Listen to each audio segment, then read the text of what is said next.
Robb Stark stood at the edge of the encampment, the canvas of his tent flapping in a biting wind that came down from the mountains of the Vale. His wolf-gray cloak snapped behind him, and for a moment he closed his eyes, inhaling the cold. He was not long from boyhood, but the trials of war and kingship had etched themselves upon his brow. The War of the Five Kings had scattered the realm, forging strange alliances and sowing treachery wherever ambition could flourish. Yet here he stood, king in the north and determined to secure the future of his people by doing something no man of the north had done in centuries. Set his sights upon the Vale of Arryn and bend it to his cause. A hush fell over the rows of tents, the battered remnants of his host quiet in the pre-dawn darkness. Lights flickered from watchfires. The watchfires illuminated grim faces of men who had followed Robb through heartbreak and triumph alike. Though they still called him the young wolf, there was an older aura about him now. He had felt the bitterness of betrayal when the Lannisters killed his father, and the frustration of dealing with uncertain allies. Winterfell was burned. His family was scattered. If the North was to survive, if there was any hope of balancing the scales of justice, then Robb had to seize opportunities as they appeared, whether or not they were expected. His decision to ride for the Vale before fully securing the Riverlands was perhaps rash, but there were reasons behind it that had crystallized in his mind. One did not simply march an army into the mountain passes of the Vale without cause, but cause he had. Lady Lysa Arryn, frightened and given to paranoia, had refused to join his cause despite their shared Tully blood. She remained cloistered with her young son, Lord Robert Arryn, in the Eyrie, and rumor held that Petyr Baelish held sway over her mind as cunningly as he once had over King's Landing's intrigues. Sansa Stark, Robb's sister, was still in the capital to be wed off as a pawn, or so he heard. And the Vale, steeped in the traditions of old, with proud knights who boasted they were the purest strain of undull nobility in all Westeros, remained quiet. Too quiet, Robb thought, because in wars like these neutrality might be an advantage for them, but to the north it was a threat. He could not leave another realm behind him untamed, especially one with the potential to offer sanctuary or backing to his enemies. He had deliberated many nights with his bannermen, wondering if it was wise to risk yet another front. But word of the Vale's reluctance to ally with any of the southern claimants gave him hope that perhaps they could be turned to his cause by more decisive means. Ultimately, he had chosen to do what no one predicted. Strike before the Freys were certain of his next move, while Tywin Lannister's legions were still occupied in the warring Riverlands. Robb's hope was that if he seized the Vale quickly, the Eyries' high seat and the knights of those stony passes would no longer be a threat. In fact, the Vale's resources, its men, its strategic location, could tip the scales in his favor, especially against the Lannisters. He could almost hear his mother's voice cautioning him. Lady Catelyn Tully would have reminded him that Lysa was her sister, that perhaps diplomacy might still be the better path. But time was no ally, and if the Vale was truly under the sway of Petyr Baelish, there would be no easy way to coax or bribe them to his side. Baelish was cunning, too cunning, and never had Robb's interests at heart. Even the slightest hesitation could cost him men, time, advantage. So it was that Robb had decided it was better to act. On this icy morning, he was clad in mail and boiled leather. Grey wind stood at his side, hackles rising, the direwolf's yellow eyes fierce. Around him, the great Jon, Roose Bolton, Edmure Tully, and a handful of other lords gathered quietly, their breaths misting in the cold. Robb looked from one face to the next and then said, voice low, "The scouts return soon with word from the mountain clans. We will see if they join us." Indeed, he had sent out men to negotiate with the Vale's mountain clans. Ruthless, hardy folk who hated the lords of the Vale more than any men in Westeros. If anyone could show them a reason to fight, it would be Robb's men, offering them plunder, freedom, and recognition. He walked among his lords, seeing their caution and measuring it against his own determination. The great Jon was ever eager for battle, roaring that they'd smash the knights of the Vale aside. Roose Bolton was quietly unreadable, as was his custom, though he had pledged his support in the king's councils. Edmure Tully, who had chafed at leaving Riverrun lightly defended, now stood with a furrowed brow. Still, these men had followed him this far. They had crowned him king in the north. They would do as he commanded. The moment stretched as the sky began to lighten. Robb turned away to face the slopes behind which the Vale waited. He felt a tremor of excitement, of fear, the knowledge that once they passed into the high valleys and seized the bloody gate, they would be trapped between jagged peaks. If they were not bold, they could find themselves undone by avalanches, or starved out in narrow passes by the knights of the Vale. But the alternative was to remain in the Riverlands, entangled with Walder Frey, forced into humiliating bargains for the sake of crossing the twins. Walder Frey's discontent with Robb's marriage to Jane Westerling lingered heavily. The old man might hold the only crossing, but that did not mean Robb had to meekly accept his vile terms. The Vale offered a new path, one that led over the mountains. And if he could secure that, perhaps there would be no red wedding, no need to bow to the Freys again. He heard footsteps approach and turned to see Meage Mormont, her face ruddy from the cold, her hair in braids. She inclined her head, speaking softly so that only he would hear. "Your Grace, the scouts have come in from the high pass. They bring news. The clans have decided to listen to our offer." A faint smile tugged at Robb's lips. The mountain clans were savage, but they could be reasoned with if you understood what they wanted. Respect, plunder, and a share of whatever spoils might come. The Vale lords had spent generations underestimating and scorning them, occasionally sending raiding parties to clear them out of the passes, never offering any truce or coin. Robb would treat them as allies, not as ignorant barbarians. To an extent, that was the counsel he had gleaned from his conversations with the Great John. Fear might win battles, but respect could secure alliances. "Very well," Robb said. "Send them in." Then, a moment later, "We march at dawn." That dawn began with a slow pilgrimage up one of the hidden valleys. Rows of Northmen and river lords trudged through the winding pass, while outriders scoured the rocks overhead to ensure no Vale archers lay in ambush. Snow still clung to the crags and hollows, though the season was not far advanced. The Vale was always cold, always harsh, haunted by swirling winds and screeching hawks. Robb rode at the head of his host, gray wind padding beside his horse. The dire wolf drew nervous glances from the men, but also a measure of reassurance. The wolf was a symbol of the north, a testament to the old ways, and seeing the great beast kept their spirits. Bolton's men rode in a silent wedge. The Greatjon's men, more rowdy, joked about capturing an Arryn knight's falcon and cooking it for dinner. Robb allowed them their jokes, for men marched better on full hearts than on empty.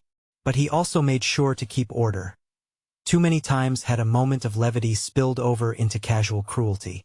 They made their way deeper, climbing, until the walls of the pass seemed to close in. On either side, jagged cliffs soared so high one could scarcely see the top.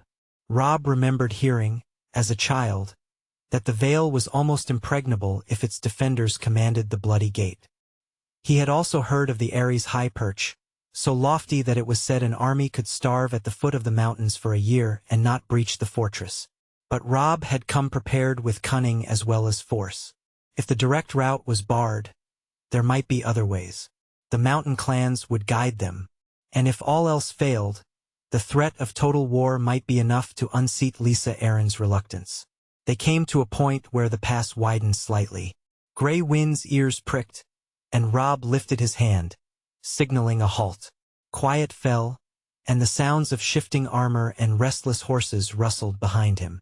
Emerging from a break in the cliffside path were the figures of the mountain clans. They wore scraps of armor, bits of boiled leather, furs that stank of sweat and blood. Their hair was long, matted, and their eyes were the eyes of predators who had learned to survive in the highest peaks. At their head was a tall man with a tangled black beard carrying a crude, spiked mace. He spat once on the ground before stepping forward to address Robb. "So, you are the Wolf King come to treat with the burned men," he growled. "You say you want the Vale? What do we gain from giving it to you?" Robb guided his horse forward a few paces, stopping short of the man. Gray Wind prowled with a low, throaty rumble. "I offer you steel, I offer you gold and plunder," Robb said.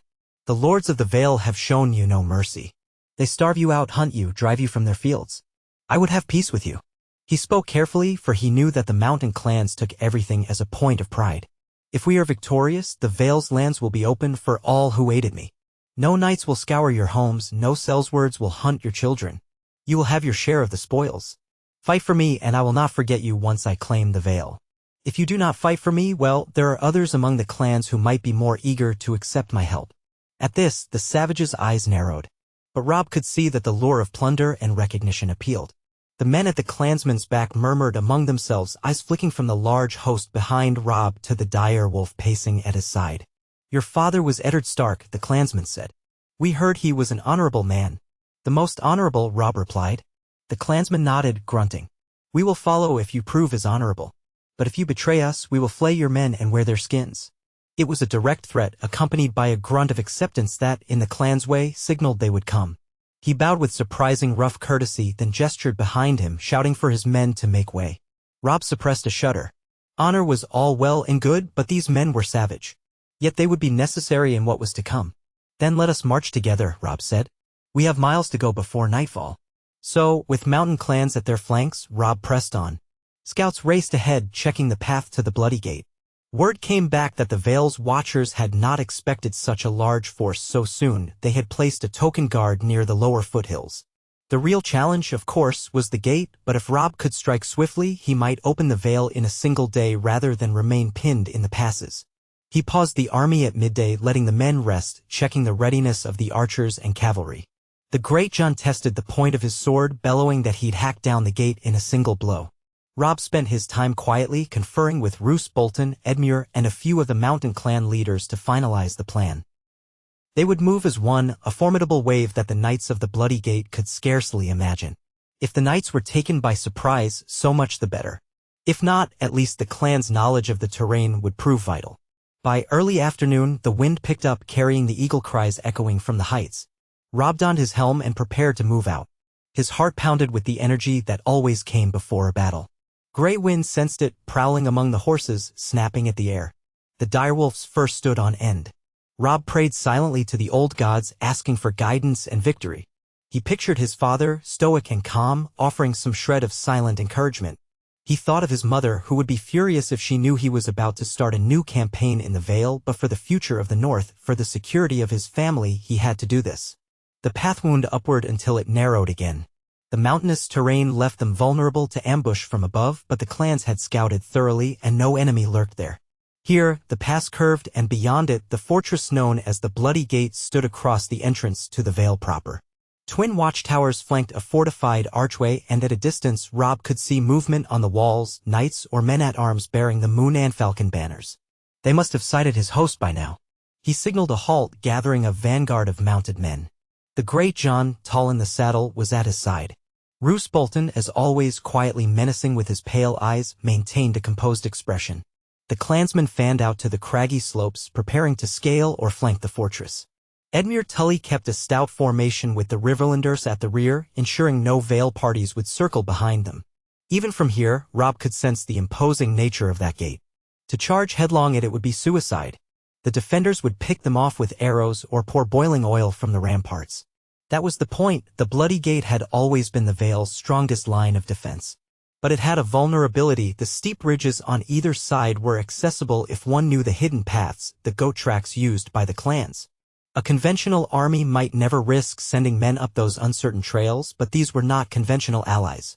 And so, while the main host threatened from below, the mountain clans would approach from above, hopefully taking the defenders by surprise. The sun dipped lower, painting the stone a dull gold. Robb raised his gauntlet hand and gave the signal. The Great John roared, brandishing his sword, while the drums sounded behind them. Robb's force, a wedge of cavalry, advanced at a measured pace, not yet at a gallop. He needed to draw the defenders' focus.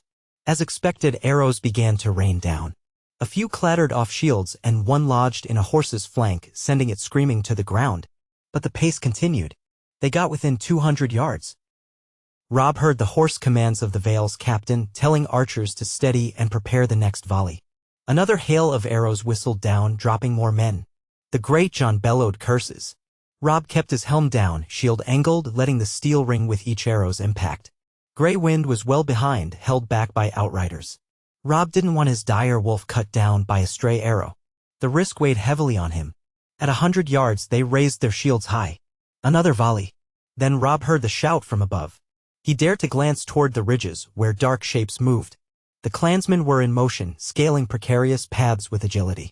Some had reached vantage points from which they could release arrows or drop boulders onto the fortress's defenders. Robb urged his horse forward. His heartbeat thundered in his ears.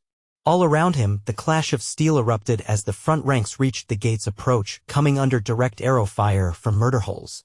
Men cried out and horses reared. But from above came the sudden battle cries of the mountain clans. One cluster of clansmen dropped a load of logs and stone down onto the walls below. Screams arose as Vale archers were crushed or sent flying from the ramparts. On the other side, a separate clan hurled flaming torches into a supply of pitch. Fire licked along the parapets. For a moment, confusion reigned. The knight captain atop the walls tried to rally his men, but the clans had spread out swiftly, howling their savage war cries, and Vale defenders found themselves fighting on two fronts. Forward!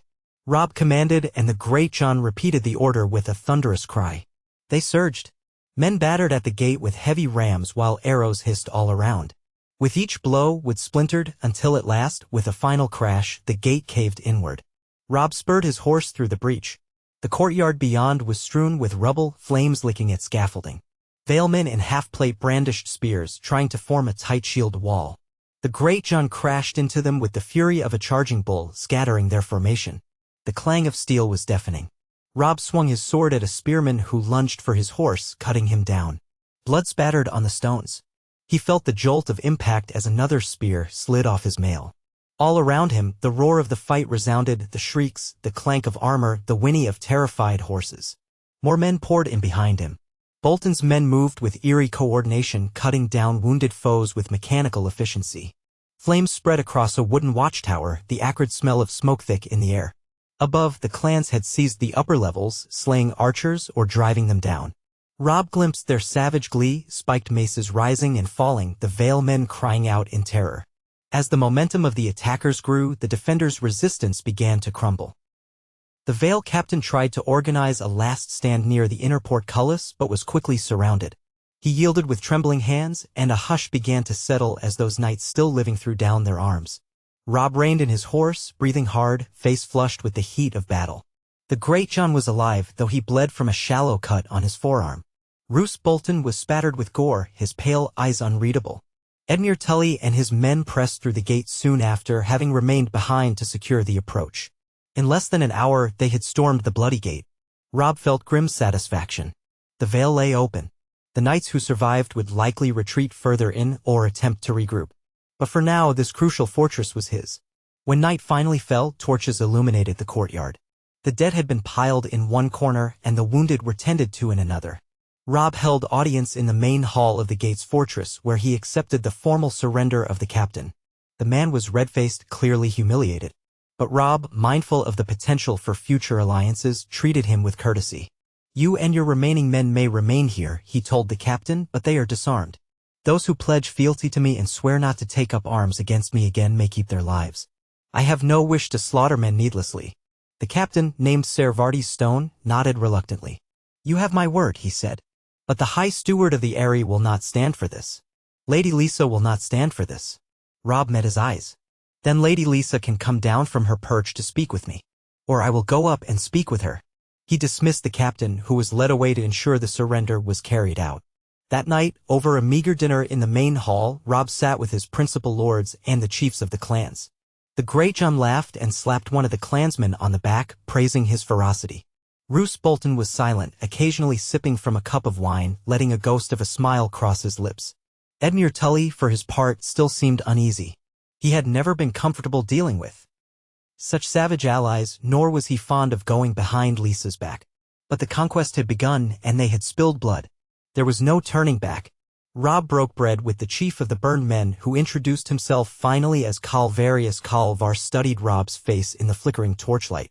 "You are more cunning than the knights." "I like that," he said, chewing loudly. "The clans will follow you if you keep your promises." Robb nodded. "We have a road ahead. The Eyrie is not yet ours." Calvar laughed, a raw sound. "We have tried to raid the Eyrie before, but it is too high. Now though, with your men and your siege engines, perhaps you will find a way. The lords of the Vale cower behind a woman, yes?" Robb said nothing. In truth, he did not relish the idea of forging a bloody path to the Eyrie's gates. Perhaps Lady Lisa would come to her senses and surrender if faced with overwhelming force. But he also feared that Peter Baelish's influence might lead her to do something desperate like pushing her own men into a hopeless battle, or shutting her gates so tightly that there would be no recourse but a prolonged siege which Robb could ill afford. After the meal, Robb retreated to a small chamber once used by the garrison's commander. He was weary, bone-tired, but his mind churned. The memory of the battle felt fresh, swords clanging, men dying. He looked down to see dark stains of blood on his surcoat, remembering the fear in the eyes of the Vale men as they had realized they were overwhelmed. War was always brutal. But would the result be worth it? The Vale was now open, a corridor to the sea, and a vantage point from which Robb might threaten the Lannisters from the east. Grey wind patted to his side, resting that great head on Robb's lap. Robb let his hand drift across the direwolf's ears. "We've only just begun," he murmured. Then he closed his eyes, letting exhaustion drag him into a restless sleep. At dawn, Robb roused his army and pushed forward. A few Vale knights had indeed retreated up the main road, heading deeper into the Vale. Scouts reported that some had likely fled to gather a host around the base of the Eyrie or perhaps to muster near the seat of House Royce or House Corbray. But the hearts of those houses were uncertain. A handful were so loyal to the memory of John Arryn that they might resent Lady Lisa's isolationism and might be open to compromise with the king in the north. Others would see Robb as a foreign invader. He would have to tread carefully. The first villages they came upon lay in the fertile plains that ran across the floor of the Vale. Fields of barley and wheat, dotted with small farmsteads and barns, stretched out between towering peaks. The peasants had heard rumors of the gate's fall, and some fled at the sight of the advancing host. Others watched fearfully from doorways. Robb gave strict orders: no looting, no unnecessary violence. He needed these folk to see him as their king, not a marauder. The clansmen grumbled, for they wanted plunder, but Robb insisted on discipline. Instead, he allowed the clans to roam the outlying forests in search of game and to keep any stray coin from wealthier property the knights might have abandoned. That was a balancing act, but he managed. Each day that passed without a major outcry from the local populace was a small victory. Word spread quickly. By the time Robb's host reached the first stronghold of note, a tower house belonging to a minor Vale lord loyal to Lady Lisa, a party of knights came forth with a white banner. Their leader, a weary-looking man called Ser Helman Hersey, knelt in the road. "We do not wish to fight, your grace," he said. "My men are farmers, not warriors. We hold you no ill will. We do not understand why you have come." Robb dismounted, aiding the man to his feet. "I come seeking the Vale's allegiance," he said, voice carrying to the knights behind Hersey. "Your lady has refused my calls for alliance.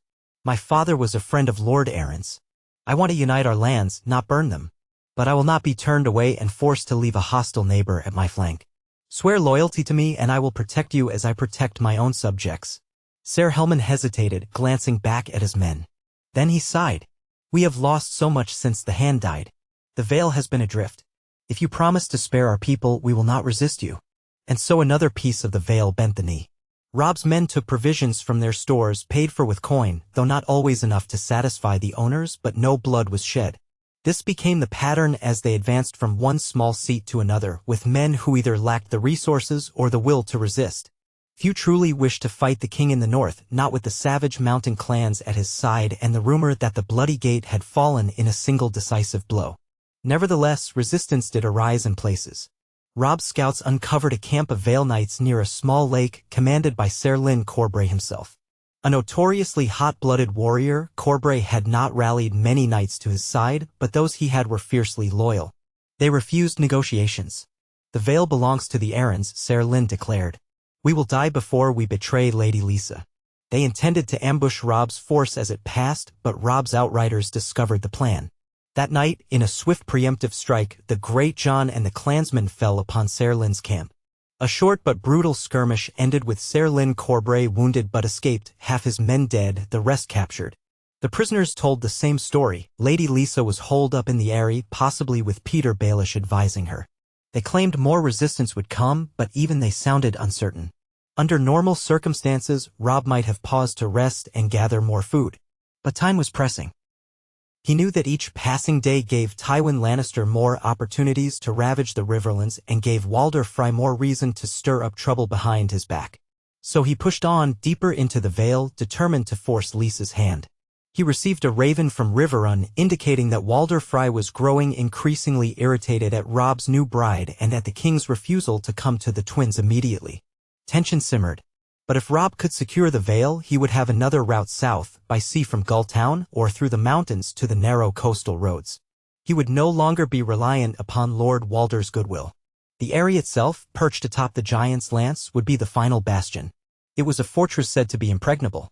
Robb envisioned a siege that might last forever, men freezing in the high passes while Lady Lisa hurled boulders or poured scalding oil from her lofty perch. If it came to that, it would be a grim business. But Robb had other ideas. Once in the Vale, he began sending out messengers to the main houses Royce, Belmore, Grafton, and others asking for an audience, promising fair terms. He capitalized on the resentment many Vale lords felt at Lisa's inaction. Jon Arryn had once served as the realm's hand, forging crucial alliances with the North and the Riverlands. But now House Arryn languished, guided by a woman too frightened by the chaos of war and a cunning advisor with secrets in every corner of Westeros. Some lords had children fostered outside the Vale. Some had kin in the Riverlands or even in the North from the days of Ned Stark's close friendship with Jon Arryn. Those old ties, combined with Robb's rapid success, convinced many that resisting him was futile and perhaps that the Boy King was more formidable than they had realized. Lord Yohn Royce, a powerful figure among the Vale lords, marched out with a considerable force from his seat at Runestone. Robb's men braced for a pitched battle, but to their surprise, Lord Royce raised no sword against him. Instead, the heavy-browed lord, clad in runic bronze armor that glinted in the sun, rode forth and offered Robb a measured greeting. "Your Grace," he said, "I have come to speak with you, not to fight. I must know what you intend for the Vale if you claim it." Robb dismounted, giving a respectful nod. "I intend to bring the Vale into the realm of the king in the north. I will see your people protected, your lands respected. I do not come to butcher innocents. I come to see an end to Lannister tyranny and to protect the North from future invasions. Lady Lisa's neutrality does nothing but invite further conflict. We should stand together." Lord Royce studied him carefully. "Some of the Vale lords will not like this. They will call you an invader, say you have no right to the Vale. But what right has Lady Lisa to keep us idle and apart from the realm while the war rages?" He nodded as if answering his own question. Jon Arryn supported Robert Baratheon in his rebellion. He was a man of decisive action. "My lord was a good man, but he is gone. Now the Vale cannot remain a frightened turtle head pulled inside its shell. We must look outward." At that Robb's heart rose. "Then join me," he said. "Bend the knee, or at least stand aside if you will not kneel." "I do not wish to make more enemies, Lord Royce." Lord Royce considered. "I see no gain in opposing you. I have many men who might fight for you, but my only condition is that you do not harm our small folk. If Lady Lisa attempts to raise arms from the Eyrie, you must do what you must, but do not waste lives if it can be avoided." "You have my word," Robb assured him. With that, Yohn Royce agreed to join or at least not oppose Robb's campaign. This was a significant turning point.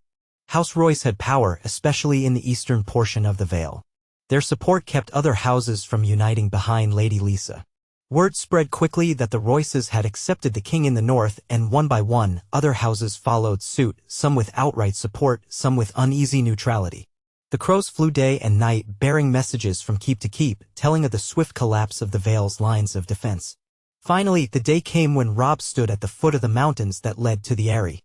The trail that snaked up the Giant's Lance was nearly impassable for large armies, so narrow that a single slip could send men tumbling into the abyss below. The Eyrie soared high above, a white gem perched upon a rocky outcrop. The sky was a crisp blue, but a chilly wind blew up the heights.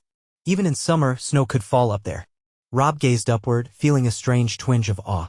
Defended by steepness alone, the Eyrie had thwarted entire armies in the past. He saw small figures moving along the walls. Archers, watchers, no doubt. Lady Lisa would be there, clutching young Robert Arryn, refusing to believe that her nephew would do such a thing. Or perhaps Baelish was guiding her hand. Robb turned to the men who had accompanied him this far, the Great John, Edmure, Roose Bolton, and a handful of soldiers as well as two of the mountain clan chiefs who insisted on being present. They stood on a wide ledge near the bottom of the mountain steps. A scattering of Vale knights who had joined them earlier looked uneasy, but they did not balk. "We could starve her out," the Great John suggested with a booming voice. "Close off the paths, cut the supply lines, let her freeze up there. Sooner or later, she'll yield." Roose Bolton lifted an eyebrow. "A siege might take a long while, but it's safer than trying to storm. The Eyrie is no castle to be easily breached." Edmure Tully interjected, Lady Lisa is my aunt. If we starve her out, you risk the life of my cousin, the sickly boy. This is family, Robb. Robb weighed their words. He thought of the carnage a direct assault would entail. Men trying to scale those precarious paths under arrow fire, dropping into the abyss. But a siege could indeed drag on for months, even into winter, giving Tywin time to strengthen his hold on the Riverlands or attempt to cut them off. He took a breath. We'll send an envoy first. Give her a chance to surrender peacefully. If she doesn't, we begin a siege. But we will give a generous offer. She is blood. I do not want to see more of our kin slain in this war. He penned a letter addressing it to Lady Lisa Arryn, reminding her that they were family, that he had the support of much of the Vale already, and that continued resistance was pointless. He offered her and Lord Robert Arryn honorable treatment. She would remain Lady of the Eyrie, though under Robb's overlordship. All he required was her formal oath of fealty and the official alliance of the Vale with the North. He sealed the letter with the dire wolf sigil and sent it up with one of Yohn Royce's sworn knights, who was respected by the Eyrie's garrison. Then they waited. The day passed slowly, the wind howling. The mountain chiefs paced restlessly, muttering that they should just climb up the goat trails at night and slip into the Eyrie that way.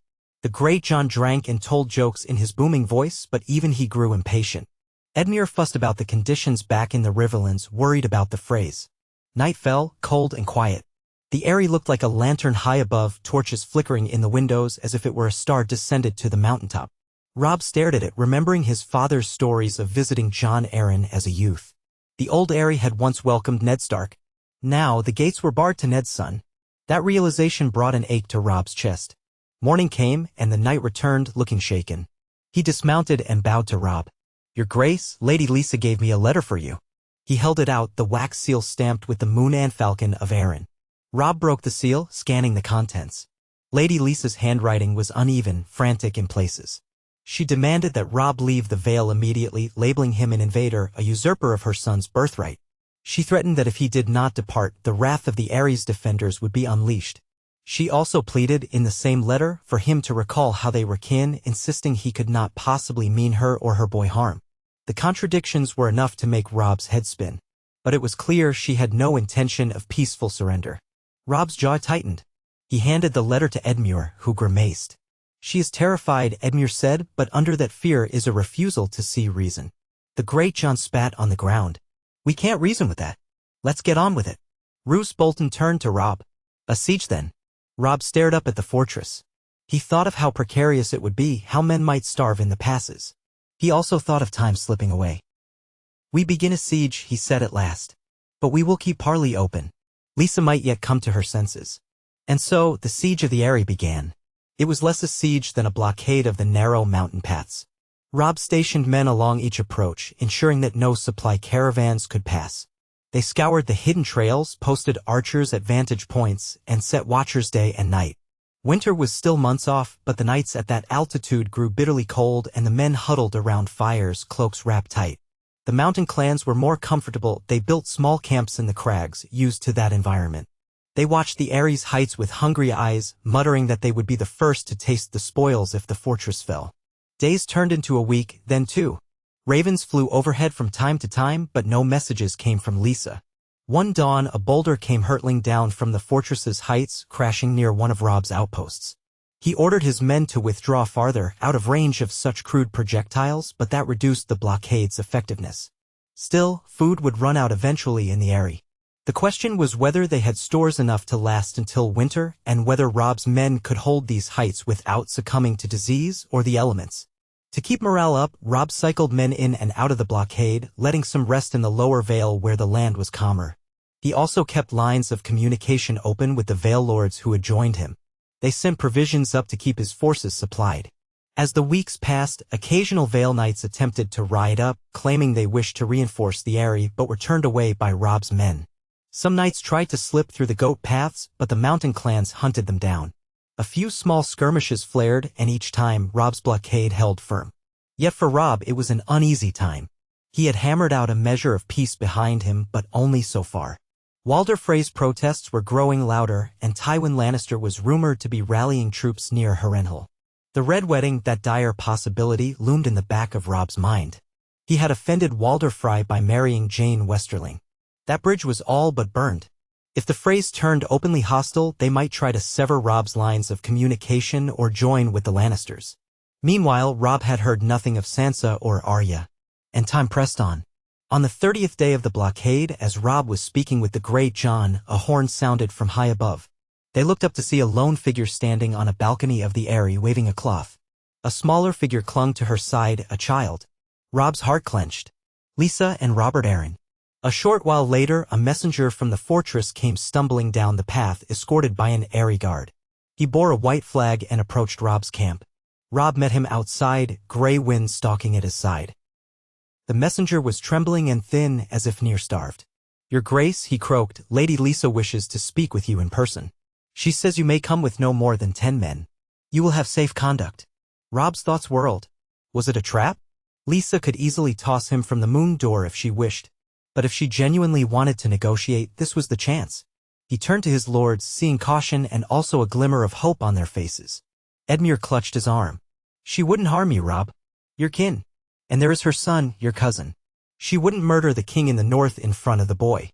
There is Peter Baelish," Roose Bolton reminded them quietly. "He might orchestrate an accident." Robb nodded, acknowledging the risk. But he was weary of waiting, and if there was any chance to end this bloodlessly, he had to take it. "I will go," he said. "But not alone. Great John, Roose, 4 of my best soldiers, 2 archers, and you, Edmure, because you're kin and might calm her." So it was that Robb climbed the winding mountain path, leaving behind the bulk of his forces. The drop at the edge was dizzying, the trail so narrow they had to go single file. The wind threatened to pluck them off the rock face. At one point, Grey Wind nearly lost his footing on a loose stone, but kept his balance. The Great John cursed and clung to the rope that lined a portion of the path. Even Roose Bolton looked pale at the precarious steps. Hours later, they arrived at the gates of the Eyrie, their legs shaky. The gates stood open, manned by Vale guards who eyed them with a mixture of fear and defiance. Through the courtyard they went, passing the small weirwood in the garden until they reached the high hall. There, Lady Lysa Arryn waited, clad in robes of pale blue, her son's hand clutched in hers. Little Robert was pale, with wide eyes darting at Grey Wind. Peter Baelish stood behind them, lips curled in a guarded smile. Around the hall, a handful of Vale knights stood watch, hands on their swords. Robb forced himself to walk calmly toward the dais where Lysa perched. He bowed, removing his helm, as did Edmure at his side. Lysa's voice came out thin, tense. "Nephew, you have brought war to my doorstep." "I would prefer peace," Aunt Robb replied, gazing up at her. She looked older and more frightened than he remembered from childhood. "Will you end the siege and spare our men more suffering?" She pressed her lips together, glancing at Peter. He leaned forward, speaking in that smooth voice. "Your Grace, what does peace look like for you? The Vale is not a sword for you to wield. Lady Lysa is regent for young Lord Robert.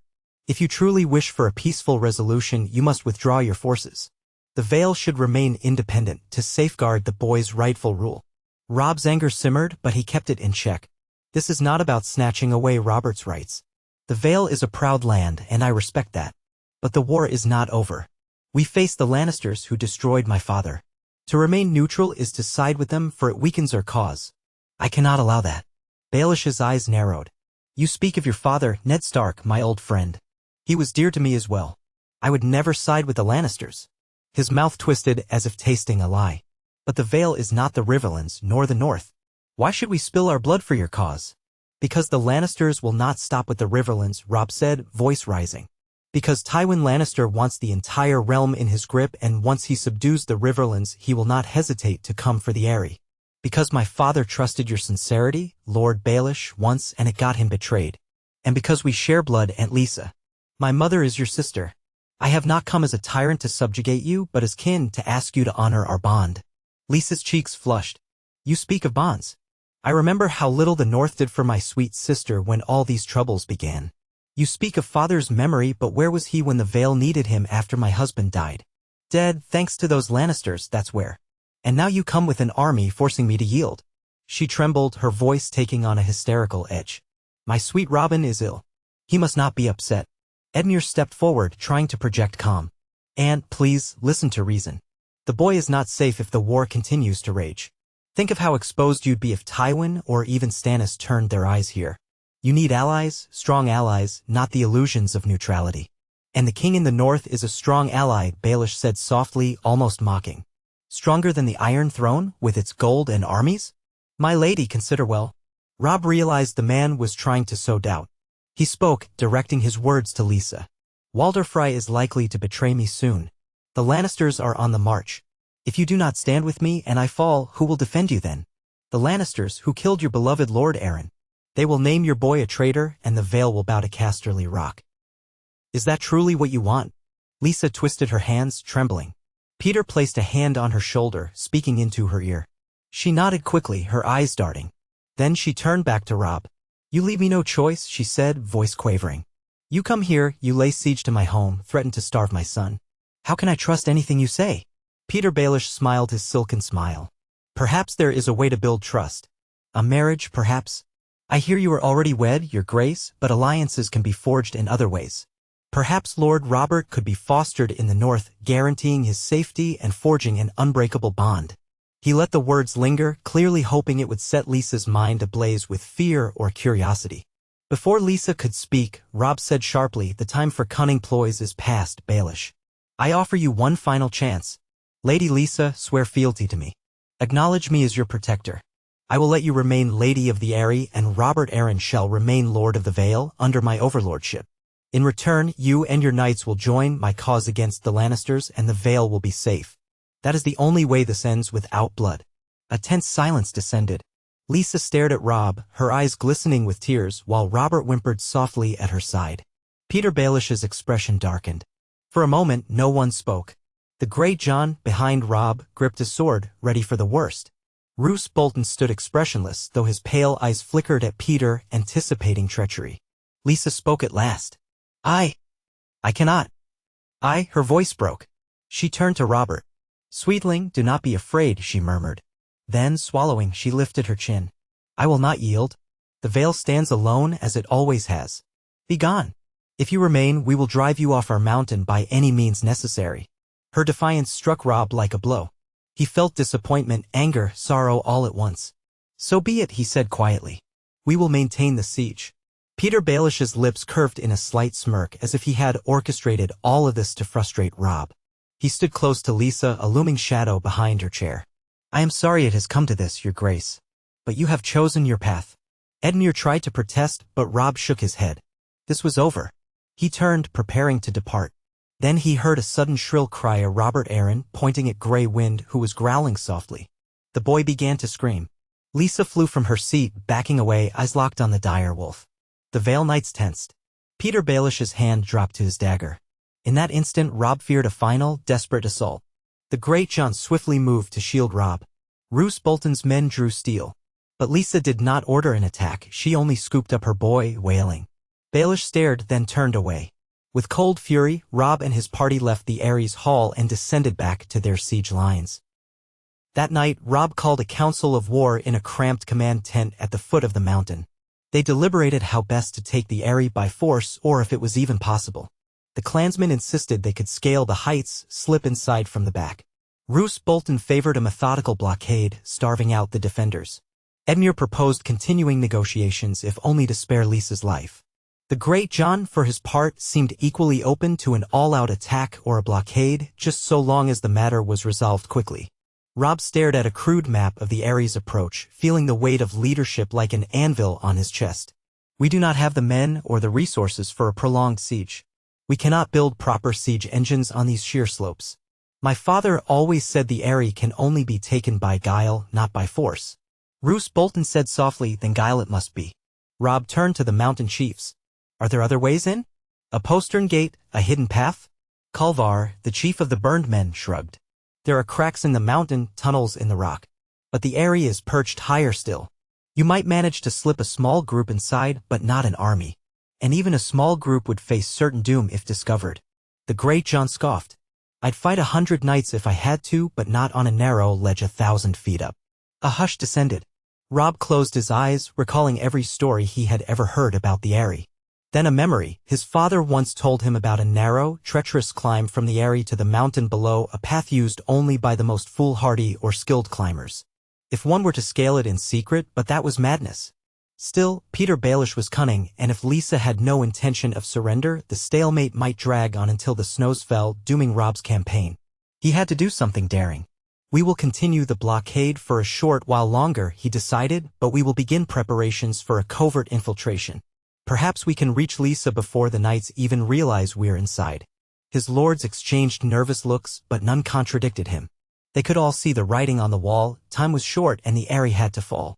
Otherwise, the Vale's defiance would remain a dagger poised at the north's flank. So, under the concealment of darkness, Robb's men scouted the rocky slopes, searching for any approach that might bring them closer to the fortress walls. Some argued for using grappling hooks and ropes, others suggested bribing one of the Eyrie's guards. The clansmen laughed at such civilized notions and said they could climb the mountain like goats. Robb, for his part, weighed each plan carefully. He was not eager to risk men on a suicide mission, but a dramatic act might bring them victory without having to starve out women and children for months on end.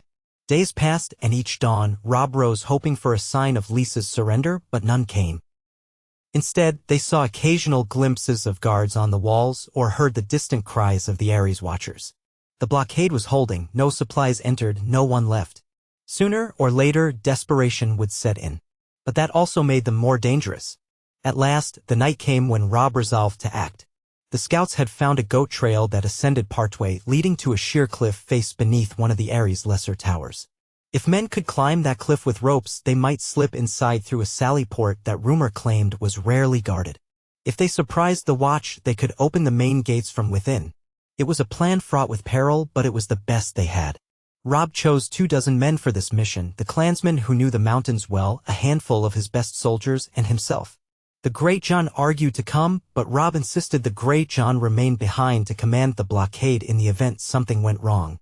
Roose Bolton said very little, merely inclining his head and advising caution. Edmure was ordered to remain behind as well, to keep the men from panicking if Robb fell. Thus, under a moonless sky, Robb set out with Grey Wind and the chosen few. They climbed by torchlight for the first stretch until the slope grew too steep. Then they doused the flames and proceeded in darkness, guided by the clansmen's sure-footedness. The mountain wind knifed through them, and each step threatened to dislodge rubble that could clatter down and betray them. Robb's heart pounded with the raw fear of heights. Grey Wind let out soft whines, uneasy on this narrow path, but he followed his master faithfully. They reached the cliff, where they tied ropes around sturdy outcroppings of rock. One by one, they began to scale it. The climb was harrowing, the drop terrifying. Robb's palms slicked with sweat despite the cold. He forced himself to focus, find a handhold, pull up, find a foothold, repeat. The men above and below muttered curses or prayers. Once, a clansman slipped, nearly plunging into the void, but the rope held and 2 others hauled him back to safety. An hour later, they reached a narrow ledge that led around a spur of rock. The wall of the Eyrie was just ahead. There, in the starlight, Robb saw a small iron-bound door. A single guard was posted, leaning on a spear. The plan had called for a silent approach, so 2 of the clansmen crept forward, knives drawn. Robb watched with bated breath. The guard turned at the last moment, eyes widening in alarm, but too late. A muffled grunt, a gurgle of blood, and he was down. Quickly, they dragged the body aside, wiping blades on their cloaks. Robb crouched by the door, trying the latch. Locked. A soldier with lockpicking skills stepped forward, carefully working at the mechanism. It clicked. They pushed it open, revealing a narrow corridor within. Darkness.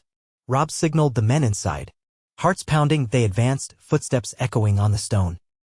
The corridor opened onto a small guard room, empty but for a half-eaten meal. They'd come at a good time.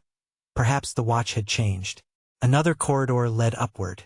Robb led the way, sword in hand, Grey Wind padding quietly. The corridor twisted, branched, and soon they heard voices ahead. Another guard post, possibly. The clansmen moved in for a silent kill. A swift ambush, a strangled cry, blood pooled on the floor. Robb swallowed his revulsion. There was no turning back. They continued through the winding halls, ascending stairs. The Eyrie was smaller than most castles, but it was built upward, each level rising on the mountain's edge. At last, they reached a broader hallway with windows open to the night sky. From here, they could see the courtyard below the main gates. A handful of guards milled about, unsuspecting. If Robb's group could open the gates, the rest of his men could storm up the mountain path and seize the fortress. But that would require a signal. He quickly sent a runner back to the sally port with instructions. Wave a torch 3 times at the window slit. Meanwhile, Robb's group would move to the gate mechanism. likely in a room overlooking the courtyard. They had to move fast. If an alarm was raised, the entire fortress would be upon them. They crept on. Gray wind sniffed the air, occasionally letting out a low growl. The men's breaths were shallow, tense. Rounding a corner, they came face to face with two Vale knights, who froze in shock. One cried, "Intruders!" before Robb or his men could silence him. Swords flashed, and the clang of steel echoed in the halls. Robb parried a thrust, driving his blade through the knight's mail. The second knight tried to run, but a clansman tackled him, a dagger to his throat. It was too late. The alarm had been sounded. A bell began to toll. Shouts rang out. Torchlight flickered at the far end of the corridor. Robb gritted his teeth. "Hurry!" They raced down the hall, hearing the footsteps of defenders converging on them. A short, pitched fight ensued at the next intersection. Vale men swarming with spears and swords. Gray wind lunged at them, ripping into a soldier's leg, sending him screaming. The clansmen fought like wild beasts, howling, their spiked maces crushing armor. Robb was forced into a frantic duel with a knight who wielded a long sword expertly. Steel sang and sparks flew. Robb managed to slip past the knight's guard and land a blow to the man's chest, staggering him. Another slash finished him. Heart-pounding, Robb pressed on, stepping over bodies. They found the room with the gate machinery, a large crank mechanism. Two men inside tried to fight them off, but were quickly overpowered. Robb wiped sweat from his eyes, pushing a lever. A heavy rumble resonated, and the gates below began to open. He prayed that his men stationed below had seen the signal, that they were even now racing up the path to storm inside. The corridor behind them resounded with more clamor. They had to hold this room until reinforcements arrived or the defenders might close the gates again. Robb stationed some men around the door, bracing for another attack. The bell clanged incessantly. Shouts from the courtyard told him that the rest of his forces had indeed begun to charge into the fortress. But would they get here in time? The defenders came in a wave, armored knights led by a tall man in the Moon and Falcon surcoat. They rushed the gate room and a furious melee erupted. Robb fought at the center, gray wind snapping at foes. The clansmen hammered away while Robb's Northmen thrust with spears, trying to keep the knights at bay. For a moment it looked like the knights might break through, but then the Grayjan's roar echoed from behind them. Reinforcements had arrived, having forced their way into the courtyard. The knights found themselves trapped, and in short order they surrendered or were cut down. Robb took a moment to steady himself, leaning against the gate mechanism. Blood trickled down his arm where a spear had grazed him. The Eyrie's defenders were scattered and caught by surprise. Already men loyal to Robb or House Royce would be streaming in. The fortress was falling from the inside. He sheathed his sword and signaled to the great John, who clapped him on the shoulder, grinning through a blood-streaked beard. But it was not over yet. "We must secure Lady Lisa," Robb said. "And Baelish." The great John nodded, turning to rally men up the next flight of stairs. As the fortress fell, pockets of resistance still remained. They hurried upward, passing more frantic fighting, until they reached the high hall. There, at the threshold, they found Peter Baelish and a handful of loyal guards forming a last stand before the doors. Lady Lisa stood behind them, clasping Robert Arryn, who was screaming. Baelish's face was drawn, eyes cold. "You are more persistent than I thought, Your Grace," he said with a mocking half-bow. "But your victory is not assured." Robb stepped forward, sword at the ready. "It is over, Baelish. Surrender." Baelish gave an almost sorrowful smile. "Oh, Robb Stark. So like your father. Predictable in your sense of honor." He whispered something to a guard who immediately seized Lisa and Robert, dragging them aside. "I'm afraid I cannot allow that." The guards lowered spears, preparing to charge. The Great John roared and the conflict erupted. Swords clashed. Robb locked blades with a cunning guard who lunged fiercely. Grey wind tore at another's leg, bringing him down. Peter Baelish stepped back, letting his men do the fighting, searching for an opening to slip away. Robb saw him glance at a side door, calculating escape. No. Robb pushed past the guard, delivering a swift slash that left the man sprawling. He pointed his sword at Baelish. "Enough. Yield." Baelish shook his head. "I do wish it could have been different." Then, with a flick of his wrist, he threw a dagger. It hissed through the air, aimed at Robb's chest. Robb twisted instinctively, feeling the blade slice his shoulder. Pain flared. He staggered. Baelish darted for the side door. "No." Robb surged forward, ignoring the pain. Before Baelish could slip through, Robb grabbed him by the cloak and slammed him against the wall. Peter tried to draw another dagger, but Robb's gauntlet fist struck him across the jaw, sending him reeling. He crashed to the floor, blood running from his mouth. Two of Robb's men pinned him, ripping the dagger from his grasp. In the center of the hall, Lisa screamed, "Peter!" She tried to rush forward, but a guard held her back. The Great John subdued the last of Baelish's men, flinging them to the floor. Robert Arryn sobbed uncontrollably. Finally, the fighting ceased. The Eyrie was taken. Robb, panting, pressed a hand to his bleeding shoulder. He glared at Baelish, who spat blood at his feet. "Your intrigues end here," Robb muttered. A hush fell as Robb turned to Lisa, who stared at him in shock and terror. "Lady Lisa," he said more gently, "this does not have to end with more blood. Yield for your son's sake." She trembled, tears streaming down her cheeks. The fortress had fallen around her. She could do nothing but sink to her knees, clutching Robert. "Mercy," she whispered. "He is just a boy." "Mercy." Robb bent his head. "He will have mercy. The Vale is mine now, but your son will remain Lord of the Eyrie under my protection." He glanced at Peter Baelish, who was groaning in pain. "As for you, Baelish, you will answer for your crimes." Baelish laughed bitterly. "Crimes? Which ones, I wonder? The crime of loving too greatly, or the crime of survival in a pit of lions?" He coughed, spitting blood. "Do as you will. But kill me and you will never unravel the webs I've spun." Robb nodded to his men, who dragged Baelish away in chains. Then he turned back to Lisa. "I will show you mercy," he repeated. "You remain regent in name, but your authority is subject to me. If you betray me or cause trouble, I will remove you. Do you understand?" She nodded frantically, tears wetting her face. She held Robert close, stroking his hair as he wailed. Edmure Tully arrived then, breathless, having followed after the main host. He took in the scene with a heavy heart, kneeling beside his aunt. He tried to comfort her, but she pushed him away in a fit of hysterics. Robb closed his eyes, swallowing. War was never gentle, even among kin. Dawn came, gray and cold, over a conquered Eyrie. Robb stood on a balcony overlooking the Vale, the crisp air biting at his wounded shoulder. A maester had tended to him, wrapping it tightly, but the pain remained. Gray wind rested beside him, as if standing guard against further treachery. Below, in the courtyard, men moved about, hauling away the dead, binding captive knights, establishing new watch rotations. The banner of the dire wolf now flew alongside the Moonan falcon, symbolizing that the fortress had changed hands without being destroyed. That was small comfort. He thought of the cost, men slain, the fear in Lisa's eyes, the sobs of a boy who had lost his illusions. But the Vale was his. Even the knights who had fought against him had little choice but to bend the knee now. House Royce and other major lords would see him confirmed as overlord of the Vale, at least until the war was ended.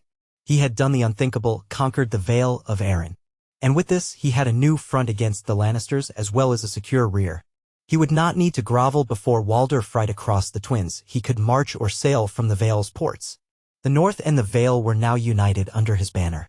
It was a mighty stroke that might turn the tide of the war. Yet Robb felt no great exultation in his victory. Instead, he felt the weight of the realm pressing down on him. The road ahead was long. The Lannisters would not sit idle. Lord Tywin would muster every resource to crush this upstart king who now threatened him from two directions. King's Landing might respond with vengeance. And the Freys still lurked in the west, a dagger pointed at the Riverlands. But for now, Robb had won a measure of breathing room. And in that silence, he thought of his lost sisters, of his dead father, of Winterfell in ruins. He rested a hand on Grey Wind's ruff. "We've taken the Vale," he murmured. "Now let the world see that the North will not be subdued." The direwolf let out a soft rumble as if in agreement. A soft footstep behind him made him turn. Edmure Tully stood there, his eyes drawn with worry. "You did it," Edmure said. "But we must be careful what comes next." Robb nodded. "We will be. First, we must restore order. Then we must see about gathering a fleet at Gulltown or forging a new path across the mountains. And we must decide what to do with Peter Baelish." Edmure swallowed. "Yes. But be warned, Baelish is a cunning snake. If you mean to keep him alive, watch him closely." "I will," Robb said. "He knows too many secrets to be put down without a thought. And Lady Lisa will be calmer if she knows he's alive, at least for now." They stood together, gazing down at the Vale where the morning sun was slowly cresting the mountains. It was a breathtaking sight, the farmland and villages spread below like a tapestry. A realm within a realm. Robb felt the hush of history beneath his feet. Eddard Stark had once soared up here as a guest of House Arryn. Now Ned's son stood as a conqueror. He could not help but feel that somewhere, his father's spirit looked upon him with conflicting emotions. But Ned Stark was gone, and the boy who had once idolized him had become a king shaped by war, forced to make choices that bruised his heart even as they preserved his people. A raven cut across the sky, heading west. Robb knew it carried word of his conquest, word that would soon reach the Riverlands, the Freys, King's Landing, perhaps even the watchful eyes of Tywin Lannister. Let them know. Let them understand that the king in the north was not a pawn to be cornered. Let them see that by conquering the Vale, he had shattered the illusions of southern dominance. The next battles would be fierce. But Robb Stark would face them, standing upon the heights he had seized, grey wind at his side, his loyal men behind him, forging a new future for the north and for all those who dared to join him in throwing down the lion's yoke. He turned to leave, to begin the long work of establishing his rule here. The wind swept across the battlements, carrying the faint echoes of distant horns. He thought of what lay ahead, confronting the Freys, the Lannisters, trying to rescue his sisters if they still lived. A war on all sides. But the first step had been taken. He left the balcony behind, descending into the Eyrie, every step a reminder that he had wrested a stronghold no foe had taken in living memory. That was a victory worthy of song, but the singer's voice would need to reach the future, to a day when the war was done and the Starks had reclaimed all that was lost. Until that day, Robb would fight like the wolf he was raised to be. The Vale was his. The North was stronger than ever. Come what may, the boy who was once only the young wolf would now be a conqueror, forging a tale all the bards of Westeros would remember, the day Robb Stark claimed the Vale before the wedding that might have spelled his doom, and set himself upon the path to reshape the war and the realm forever. Robb left the balcony with heavy steps, each stride carrying the cold weight of what he had done and what still needed doing. Beyond the tower windows, the dawn's light washed over the snow-capped peaks, revealing the dizzying drops into the valleys below. The Eyrie was his now, its corridors still ringing with the echoes of the midnight battle. Soldiers roamed the halls, exhausted but victorious. Here and there, pockets of Vale knights and garrison men knelt in surrender, some still blinking in disbelief that their storied fortress had fallen. Others stood in subdued silence, eyes filled with equal parts fear and curiosity at the presence of the young wolf who had seemingly accomplished the impossible. He felt the numbness in his right shoulder where Baelish's thrown dagger had gashed him. The maester's poultice helped with the pain, but his muscles ached each time he lifted his arm. Grey wind patted at his side, hackles raised as if still sensing the tension in these halls. Now and then, a frightened servant or minor courtier saw the wolf and shrank back, eyes darting from the beast to the blood-smeared surcoats of the Northmen who walked in Robb's wake. Robb wanted to reassure them there would be no more needless violence, but there was no time to utter gentle words to every trembling bystander. If he truly meant to rule the Vale, he would have to show them, not just speak. He arrived in the airy solar that overlooked the courtyard, a chamber of pale stone walls and slender windows through which bright morning light spilled. Though the Eyrie was smaller than most castles, it had a certain austere beauty that made the heart tremble if one paused to admire it.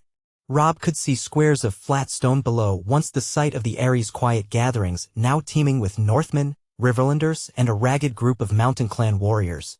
Few sights could have been stranger to the Vale's inhabitants than these bearded, fur-clad fighters laughing with men bearing the wolf's head sigil or exchanging barbed jokes with the tall Great John whose booming voice carried even at a distance. Inside the solar, Roose Bolton waited, his demeanor cool and measured as always. Beside him stood Edmure Tully, who looked every inch the exhausted lord, cheeks stubbled with a few days' growth, eyes still wide at the memory of Lisa's frantic refusal.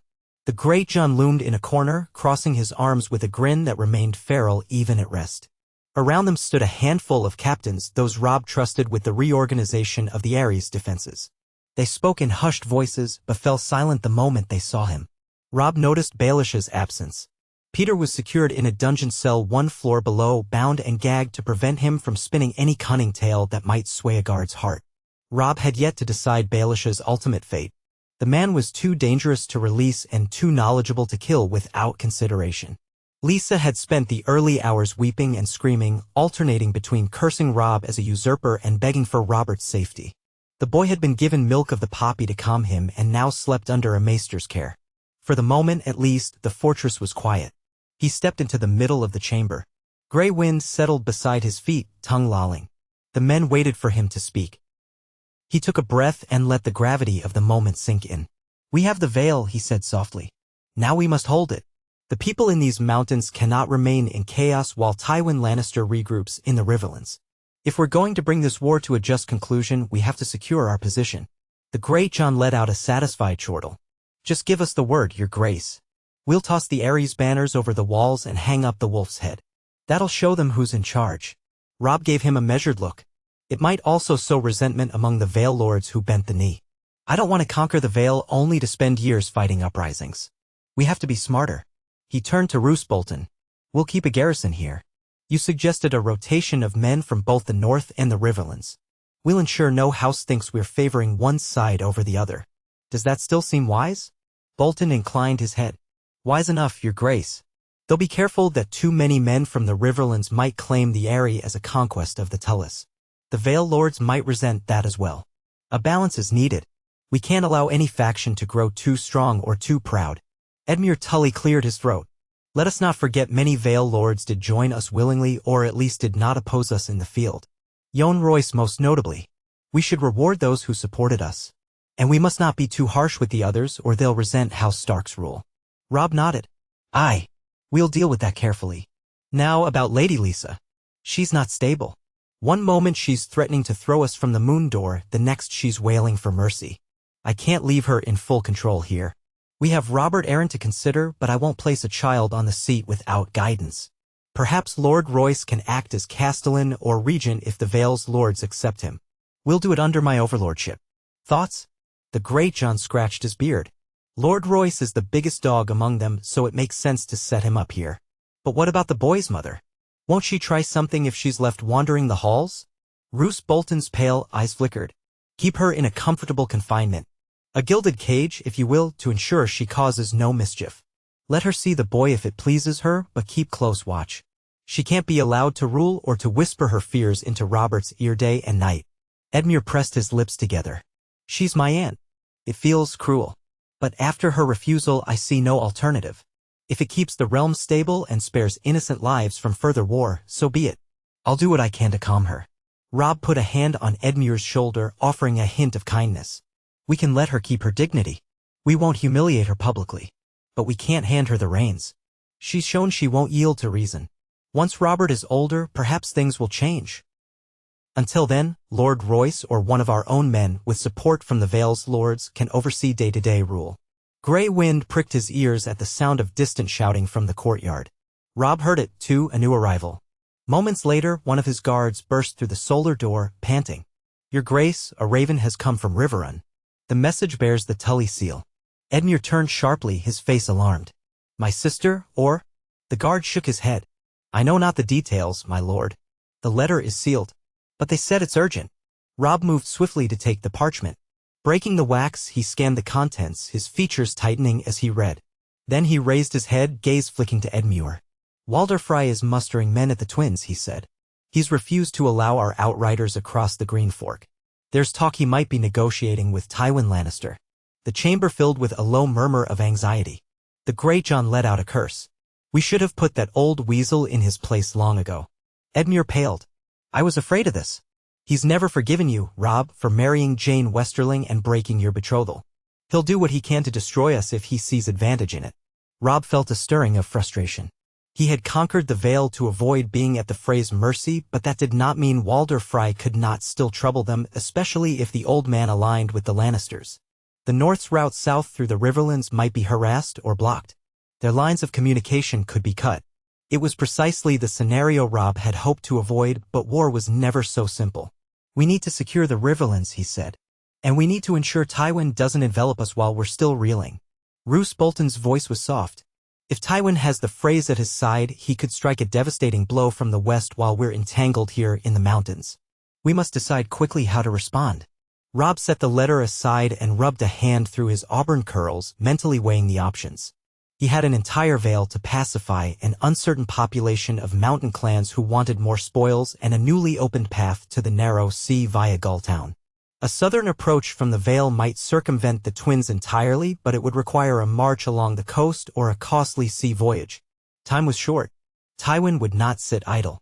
We'll finish stabilizing the Vale, he said at last, but we can't linger too long. We've a war to win. In a fortnight, perhaps less, I want a force ready to move out. We'll see if we can't rejoin the Riverlands from the east. We might even sail from Gulltown to Seaguard or White Harbor and link up with the main host. It'll depend on how quickly we can arrange ships. Edmure nodded. My uncle Brynden, the Blackfish, has been holding Riverrun. We might coordinate with him. Robb allowed himself a measure of optimism. Yes, we'll do that. First, though, we must address the immediate business. Dealing with Baelish, with Lisa, and ensuring the Vale Lords are properly brought into the fold. Then we move. They broke from the meeting soon after, each man to his tasks. The Great John went to oversee the disposition of the soldiers. Roose Bolton left to check that the Eyrie's small dungeon could hold Baelish securely. Edmure drifted toward Lady Lisa's chamber to see if he might soothe her enough to keep her from panicking. Meanwhile, Robb lingered, gazing out of a window slit. Clouds drifted across the bright sky, and from this vantage, he could see far across the vale to the distant shimmering waters near Gulltown. His father had taught him to think ahead, to consider consequences, but he had never warned him how heavy it felt to juggle responsibilities on this scale. Conquering the Vale had been audacious, but now maintaining it, while battling the Lannisters and containing Walder Frey, would be the real test of his kingship. He thought of his mother, wondering what advice she would give if she were standing here. Lady Catelyn had always been the voice of caution, the one who urged him to avoid rash moves for uncertain gain. Yet when he told her his plan to break the Frey betrothal and marry Jane Westerling, she had opposed him. He'd followed his heart then, and it had brought about Walder Frey's wrath. Another piece of him remembered how he had followed his father's ideals, only to see Ned Stark executed by the Lannisters. There was no easy path. Each choice carried risk. His father might have cautioned him to hold on to honor, while his mother might have told him to cling to caution. In the end, Robb felt as though he were forging his own path. Honorable, yes, but shaped by the demands of war and the cruelty of betrayal. He stepped back from the window. The Eyrie belonged to him now, and it was time to use that power to protect his people. If that meant striking deals, forging alliances, or facing Walder Frey on a battlefield, he would do it. And if it meant wrestling with the guilt of forcing his own kin to yield, he would bear that as well. He found the Vale's maester in the corridor leading to the high chambers, an older man named Maester Command, stooped and gray. The maester carried a leather satchel and eyed Robb warily. "Your Grace," he said with a stiff bow, "if I might offer my services, I can continue tending your wound. Also, if you have messages for the Vale Lords, I can see to their ravens." Robb inclined his head in gratitude. "I appreciate that, Maester. My men say you served House Arryn faithfully for many years. I trust you'll serve me faithfully as well." The old maester hesitated before answering. "I serve the Vale, your Grace, and all who hold dominion here. Lady Lisa. Well, she is in distress, but I will do what's needed." His voice was careful, as though he walked on shards of glass. Robb gestured for him to accompany him toward a chamber that had once been the Eyrie's reading room. There, a small brazier offered warmth against the mountain's chill. When they were settled, the maester peeled back Robb's surcoat to examine the bandage. He grimaced sympathetically at the wound.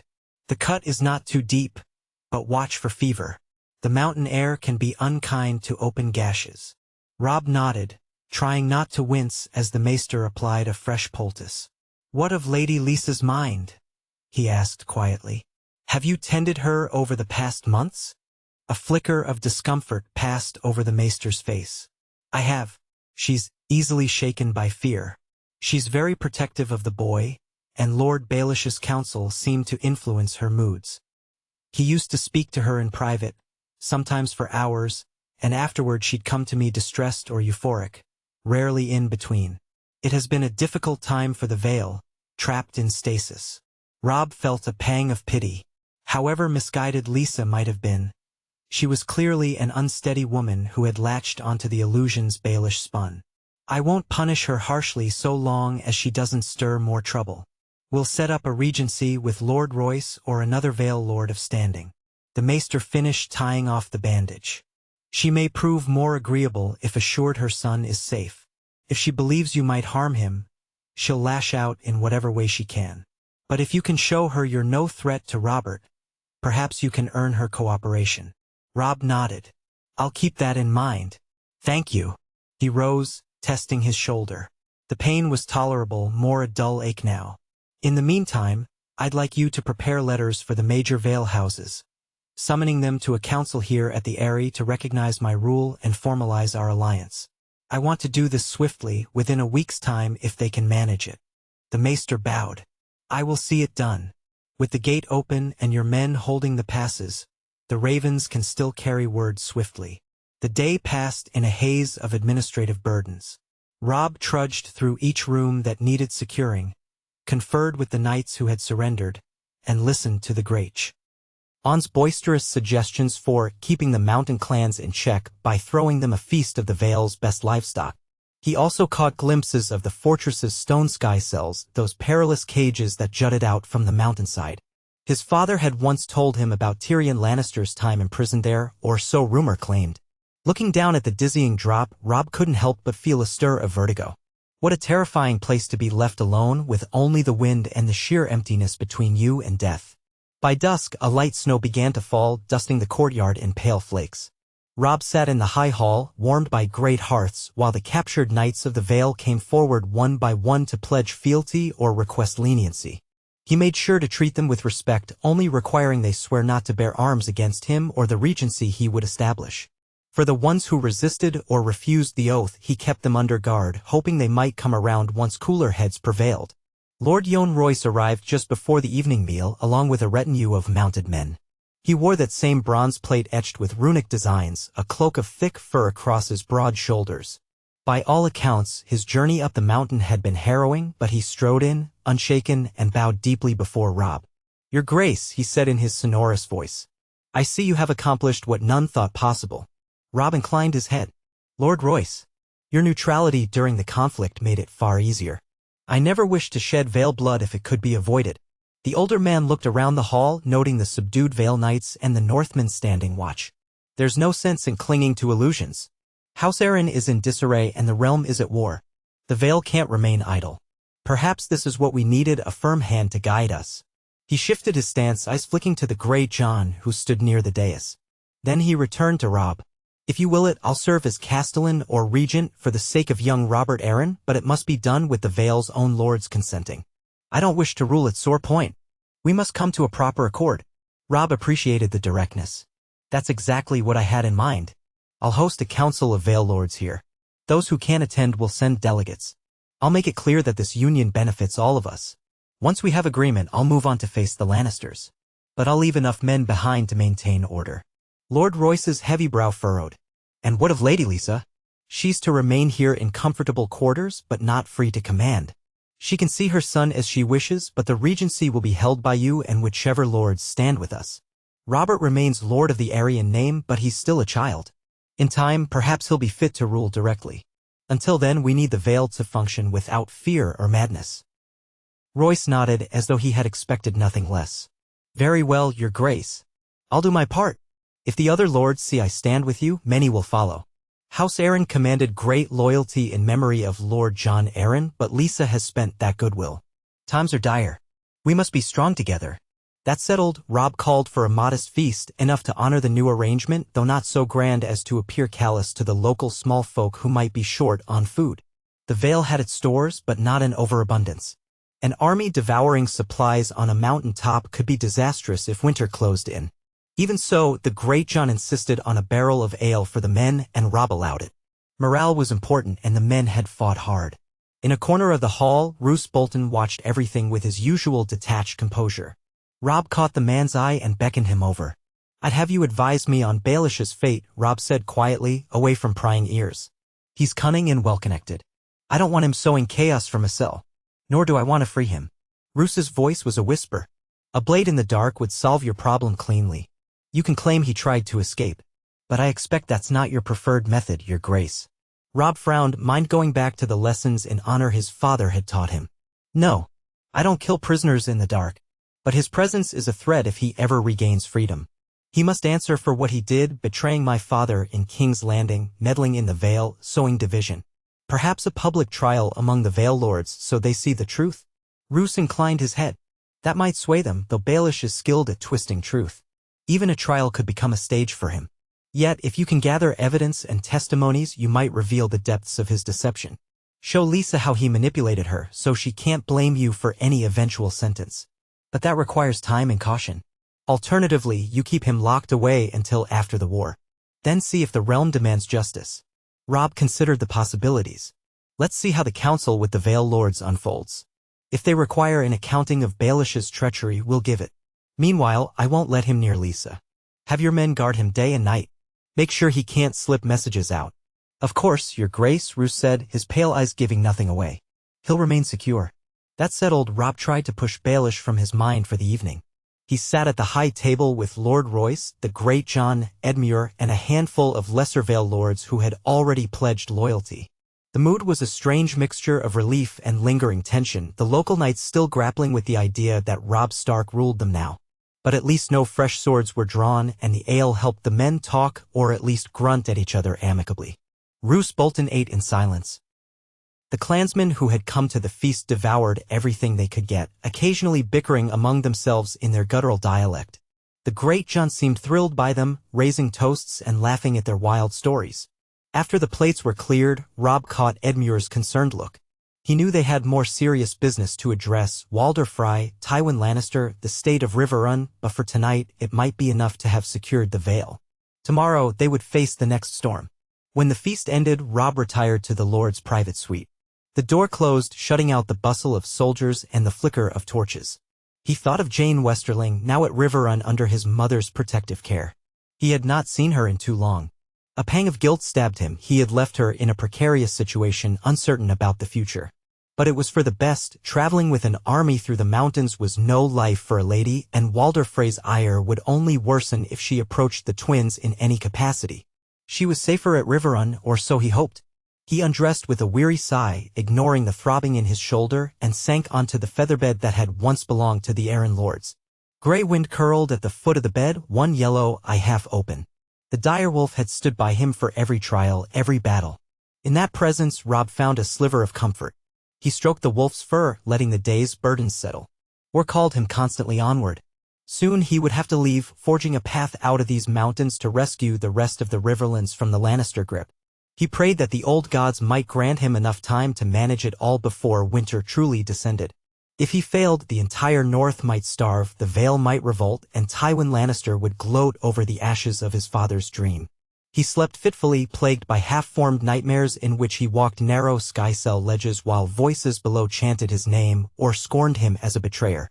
He saw glimpses of Walder Frey's leering face, mocking him. Then he heard the shrill cry of a hawk echoing from high above and woke to dawn light creeping around the shutters.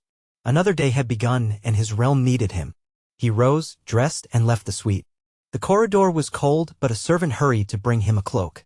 Guards saluted as he passed, knights bowed stiffly, and he forced a small smile in return. In the high hall, men were already breaking their fast on bread and cheese. From a nearby window, Robb glimpsed the courtyard below where the Great John was drilling a few young swordsmen. A grin touched Robb's lips. The Great John refused to let the men grow idle even for a morning. Edmure arrived, his eyes bloodshot from poor sleep. He offered Robb a curt bow. "Your Grace, we have new word from Riverrun and from your uncle Brynden. Come to the Solar if you will." Robb nodded. They ascended one flight to the Solar where Roose Bolton was already seated, reading a parchment. The moment Robb and Edmure entered, Bolton stood and bowed. "Good morning, Your Grace. The letter is from the Blackfish. It's grim news of Walder Frey." Edmure stepped closer. "Let me see." His face tightened as he read. "Uncle Brynden says Walder Frey has closed the twins to all who serve you, Robb. He's placed large tolls on travelers, seized goods that were headed to Riverrun, and put out rumors that he's forging a pact with the Lannisters." Robb exhaled slowly, anger kindling inside him. "We always knew Walder Frey might do this. He's still outraged about my broken promise. If Tywin offers him better terms, he'll jump at the chance to ruin us. Does Brynden say anything about the Riverlords? Have they begun deserting us for the Freys?" Edmure shook his head. "No. Many of them are loyal to House Tully and the king in the north, but some smaller lords might waver if they see no hope of crossing the twins. They rely on that route for trade. Also, Tywin has a presence near Harrenhal still. He's not committing to a full invasion yet, but that might change if he secures Walder Frey's crossing." Robb clenched his jaw. "So Tywin is playing a waiting game, seeing if the Freys can weaken us further. Meanwhile, we're stuck at the Eyrie trying to stabilize the Vale. He paced a few steps, ignoring the protest of his wounded shoulder. We can't let Walder Frey's scheming go unanswered. But how do we handle this while also dealing with Lisa's counsel here? Roose Bolton studied Robb's expression for a moment. You might consider dividing your forces. Leave enough men to secure the Vale under Lord Royce and whichever commander you trust, then move the bulk of your host quickly to the Riverlands. Strike at the Freys before they grow too bold. Tywin might still be reluctant to face us in a pitched battle if we can smash the Freys swiftly. Edmure frowned. But that could leave the Vale half pacified. What if it flares up behind us after we march away? Robb considered the question carefully. That's why we'll have the Vale Lords' Council soon, within the week. If Lord Royce is recognized as regent for Robert and half the major houses pledge their swords to me, that might be enough. The rest will likely fall in line once they see we're not here to pillage them. Roose nodded. A precarious approach, but time is against us. It's possible Walder Frey expects you to linger here, giving him a chance to rally with Tywin. If you leave swiftly after cementing the Vale's loyalty, you could catch him off guard. Edmure let out a breath. If I may, Robb, I'd like to ride with you when you go west. Riverrun is my seat. My people need me. Of course, Robb said softly. I'd expect nothing less. You're my uncle and my chief ally in the Riverlands. We'll gather our best men, coordinate with the Blackfish, and show Walder Frey that the king in the north doesn't forget betrayal. He paused. At the same time, I don't want a bloodbath if it can be avoided. Despite my anger, I'd rather the Freys simply stand down or submit. But I doubt old Walder will ever yield after feeling slighted. Roose gave a slight smile, thin and cold. He might. If you can show overwhelming force and promise not to burn the twins to the ground, he might save himself by offering you some humiliating gesture. But that depends on how prideful he is. Robb's mouth tightened. He's prideful enough to arrange a wedding massacre if he sees a chance. I won't walk blindly into that. He'll have to be dealt with carefully. With the plan forming, Robb set the next step, a council for the Vale's lords to be held in 3 days' time at the Eyrie. Ravens flew from the towers, summoning them. In the meantime, Robb's men ventured down from the fortress to ensure safe passage up the mountain. More garrisons were placed in the nearby foothills. The mountain clans lingered at the fringes of the passes, waiting impatiently for Robb's next orders. They wanted plunder, but the Vale's people were now under Robb's protection. He ended up sending a few chests of coin to the clans, a token reward for their role in conquering the gate. It was hardly the wild looting they might have hoped for, but it was enough to keep them from raiding farmsteads for the time being. By the second day, Lady Lisa had calmed enough to allow Edmure to visit her privately. Robb stayed away out of caution, not wanting to inflame her emotions again. Word reached him that she was subdued, if still resentful, and that Robert Arryn was ill in bed, comforted by the maester. Robb almost pitied them. They were trapped in this high place, undone by Baelish's schemes. If Lisa had only joined him peacefully, the Vale's transition might have been simple. But war left no corner unscarred. On the morning of the council, Lord Royce arrived again with a small retinue.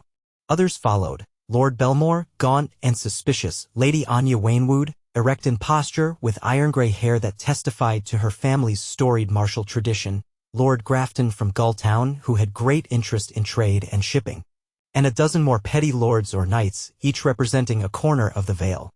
Robb received them in the High Hall, newly hung with a banner that bore both the dire Wolf of Stark and the Moon and Falcon of Arryn side by side. He wanted them to see that he did not intend to erase House Arryn's legacy. He only meant to guide the Vale out of isolation and into a safe alliance. The gathering was tense. Many of these lords had never expected to meet Robb Stark anywhere but on a battlefield. A hush fell when he entered, Grey Wind at his heel, the Great John and Roose Bolton behind him. Edmure Tully stood off to one side, representing House Tully's interest in the alliance. Maester Command cleared his throat and announced that they were convened to discuss the new order. Robb addressed them in a level voice. My lords, I thank you for attending. I know this is not easy. You served House Arryn loyally for generations. But Lady Lisa's refusal to join me in defending the realm against the Lannisters left the Vale vulnerable. My father was Ned Stark, who stood beside Jon Arryn in Robert's rebellion. We are not strangers. Our houses share a legacy of friendship. I intend for that bond to be renewed. He paused, letting them absorb his words. Some looked at him with wary interest, a few with skepticism. But no one stormed out. He continued. In the weeks since I took the Vale, I've tried to show respect to your people. I haven't allowed my men to pillage. I haven't demanded cruel taxes. I want the Vale's strength, its knights, its proud traditions on my side.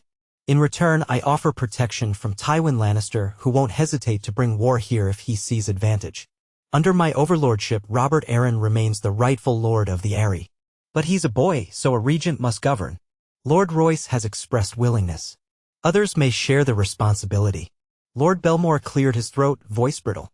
How do we know you won't simply put a puppet in place and bleed the Vale for your war in the Riverlands? We've heard tales of your battles, men dying in the thousands. Robb met his gaze. I won't lie, the war is bloody. But I don't fight for conquest alone. I fight because my father was murdered by the Lannisters, because the North was invaded, because House Tully was attacked. Jon Arryn would not have stood by while the Lannisters destroyed the Riverlands. I only asked the Vale to join me, to stand as we once did, North and Vale allied, strong enough to deter any tyrant. As for bleeding the Vale, that gains me nothing. My own men rely on these mountains for safe passage and supplies. Why would I ruin my own flank? Lady Waynwood spoke next, her voice calm. We do remember the old alliances. My father served with Lord Eddard in the rebellion. This realm has grown timid and divided under Lysa Arryn's rule. Perhaps we do need a firmer hand, especially now that you've proven the Vale's impregnability can be challenged. Lord Grafton nodded. If the Vale remains shut away, our trade will wither. Gulltown depends on commerce. The Lannisters are blockading or taxing heavily at other ports. If we ally with you, your grace, might we open shipping routes to the north, or even to Bravos and beyond? Robb recognized an opening. Yes. Gulltown can be a gateway for trade with the north and the rest of the realm once this war ends. If we stand together, the Lannisters can't strangle our routes. We'll have White Harbor in the north, plus your own port, and if necessary, we'll find a path around the Freys. This benefits us both. Voices rose, some uncertain, some more accepting. Lord Royce listened quietly until he deemed the moment right, then he spoke. I've seen how Robb Stark and his men conduct themselves. When they took the Bloody Gate, they could have slaughtered its defenders, but they did not. They offered surrender. They treated me with respect when I came to speak. I will serve as regent for young Robert if that is the will of the Vale's lords and the king in the north. Lady Lysa will be kept safe, but not allowed to govern alone. Lord Belmore shifted his weight, gaze flicking around to gauge the room's mood. Then he said gruffly, if we agree, do we pledge swords to this war? Will the Vale Knights be marched off to fight in the Riverlands or the Westerlands? And how many will we lose? Robb held his eyes. I won't deny that I need soldiers to drive out the Lannisters. But I'm not going to force you to empty your entire domain of men. We'll call upon those knights who can be spared while leaving enough to defend the Vale. We'll coordinate with Lord Royce. This is not about throwing your sons into a death trap, it's about ensuring the realm is free of Lannister tyranny. Once we've broken their power, the Vale can flourish without fear of retribution. Lady Waynwood gave a firm nod. That is sensible. If the Vale stands aside, Tywin Lannister will treat us as an enemy anyway or possibly bribe us into submission. Better to stand with a true ally than become a Lannister puppet. After more back-and-forth discussion, it became clear that the majority of the assembled lords favored accepting Robb's overlordship, if only because they saw no better option. The Eyrie had fallen, and many houses had already bent the knee. A few, like Belmore, were uncertain, but they seemed reluctant to stand alone. Royces, Waynwoods, Graftons, and other influential families were leaning Robb's way. Ultimately, they agreed to formalize the arrangement. Robert Arryn remained Lord of the Eyrie. Lord Royce would serve as Chief Regent, assisted by a council of Vale Lords. They would recognize Robb Stark as king in the north and overlord of the Vale, providing a levy of knights and soldiers to aid in the war against the Lannisters. In return, Robb vowed to uphold their rights, protect their small folk, and keep Lady Lysa safe from harm. The meeting concluded with ceremonial bows and a signing of terms that Maester Command dutifully recorded. Robb stood, relieved. A sense of accomplishment coursed through him, tempered by the knowledge of how tenuous all alliances were in these times. He walked among the lords, exchanging measured pleasantries. Some offered wry smiles, others nodded stiffly. But no swords were drawn, and that was the best possible outcome here. As the gathering dispersed, the Great John slapped Robb's back with an exultant grin. That's it, your grace. The Vale is ours. Robb gave a short laugh, though it lacked absolute joy. We have their oaths now, at least. Let's hope they keep them. That evening, a small ceremony took place in the Eyrie's high courtyard. Robb had decided to address the troops directly, both Northmen and Vale Knights, reiterating the new alliance. He stood on a dais with Lord Royce at his side. Torches crackled in the crisp mountain air, and hundreds of men gathered, the flickering light revealing a sea of upturned faces. Some wore plate and mail, others wore furs. Some stood with battered arms still showing the scars of the skirmishes near the bloody gate. And at the edges, a few mountain clan warriors lurked, curious but reserved. Robb raised his voice. Men of the north, men of the Vale, you have fought bravely, or stood vigil to guard your homes. Our two lands share bonds of history. My father, Eddard Stark, was raised here under Lord John Arryn. That bond was nearly lost through fear and treachery. But now we have forged a new pact, so that the Vale and the North stand united against the tyranny that threatens to consume Westeros. We will not suffer the Lannisters to destroy our families, our lands, or our honor. Stand with me, and I will stand with you. From the Bloody Gate to the Fist of the First Men, from Gulltown to White Harbor, we are one in purpose, to secure justice for our fathers, to ensure a free future for our children. Will you stand with me? A rumble of voices and the stamping of feet answered him. Some men raised weapons in salute, others simply roared their agreement. He felt a surge of pride, tempered by the knowledge that war demanded more than stirring words. But at least, in that moment, the men found unity. For so long, the realm had been fractured by claimants to the throne, by cunning lords playing at power. Perhaps, in forging this union, he had lit a spark of hope. When the ceremony ended, the men drifted off in small groups, joking or discussing the future. Robb lingered a while, talking quietly with Lord Royce, ensuring that the older man was prepared to keep order once Robb departed. Royce nodded gravely, promising to do his utmost. He carried himself like a lord who understood responsibility, which was what Robb needed. The next day, he turned his attention fully to the question of how to leave the Vale. Gulltown beckoned as a viable option. If he could gather ships, he might sail a portion of his force down the coast to Seaguard or the mouth of the Mander, circumventing the Freys entirely. But there was a risk. If Walder Frey allied with the Lannisters to control the seas near Cracklaw Point, or even gained the service of the Red Wines allied with the Tyrells, Robb could find himself harried at sea. Alternatively, traveling by land through the Mountains of the Moon and then south around the border with the Crownlands might be feasible, but it would be a long march, potentially giving Tywin ample time to strike Riverrun.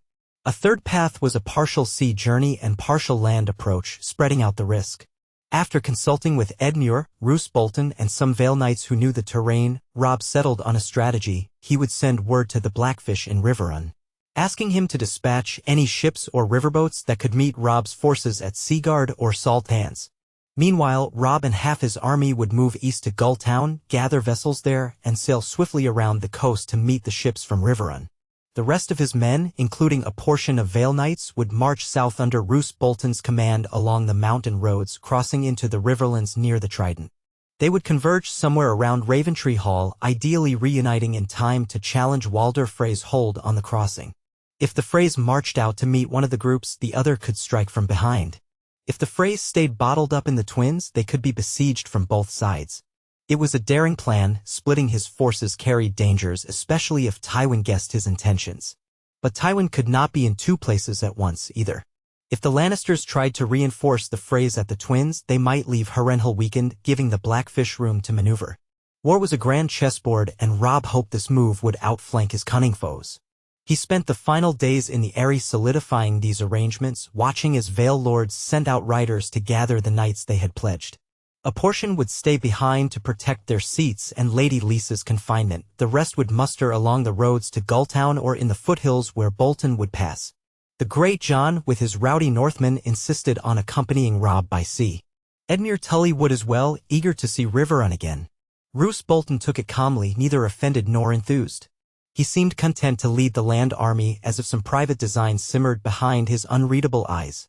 On the morning of departure, Robb climbed the winding stairs to the solar where Lady Lysa was kept. Edmure had arranged a simple farewell, hoping Lysa might at least show civility. 2 guards stood outside her door. They let him pass.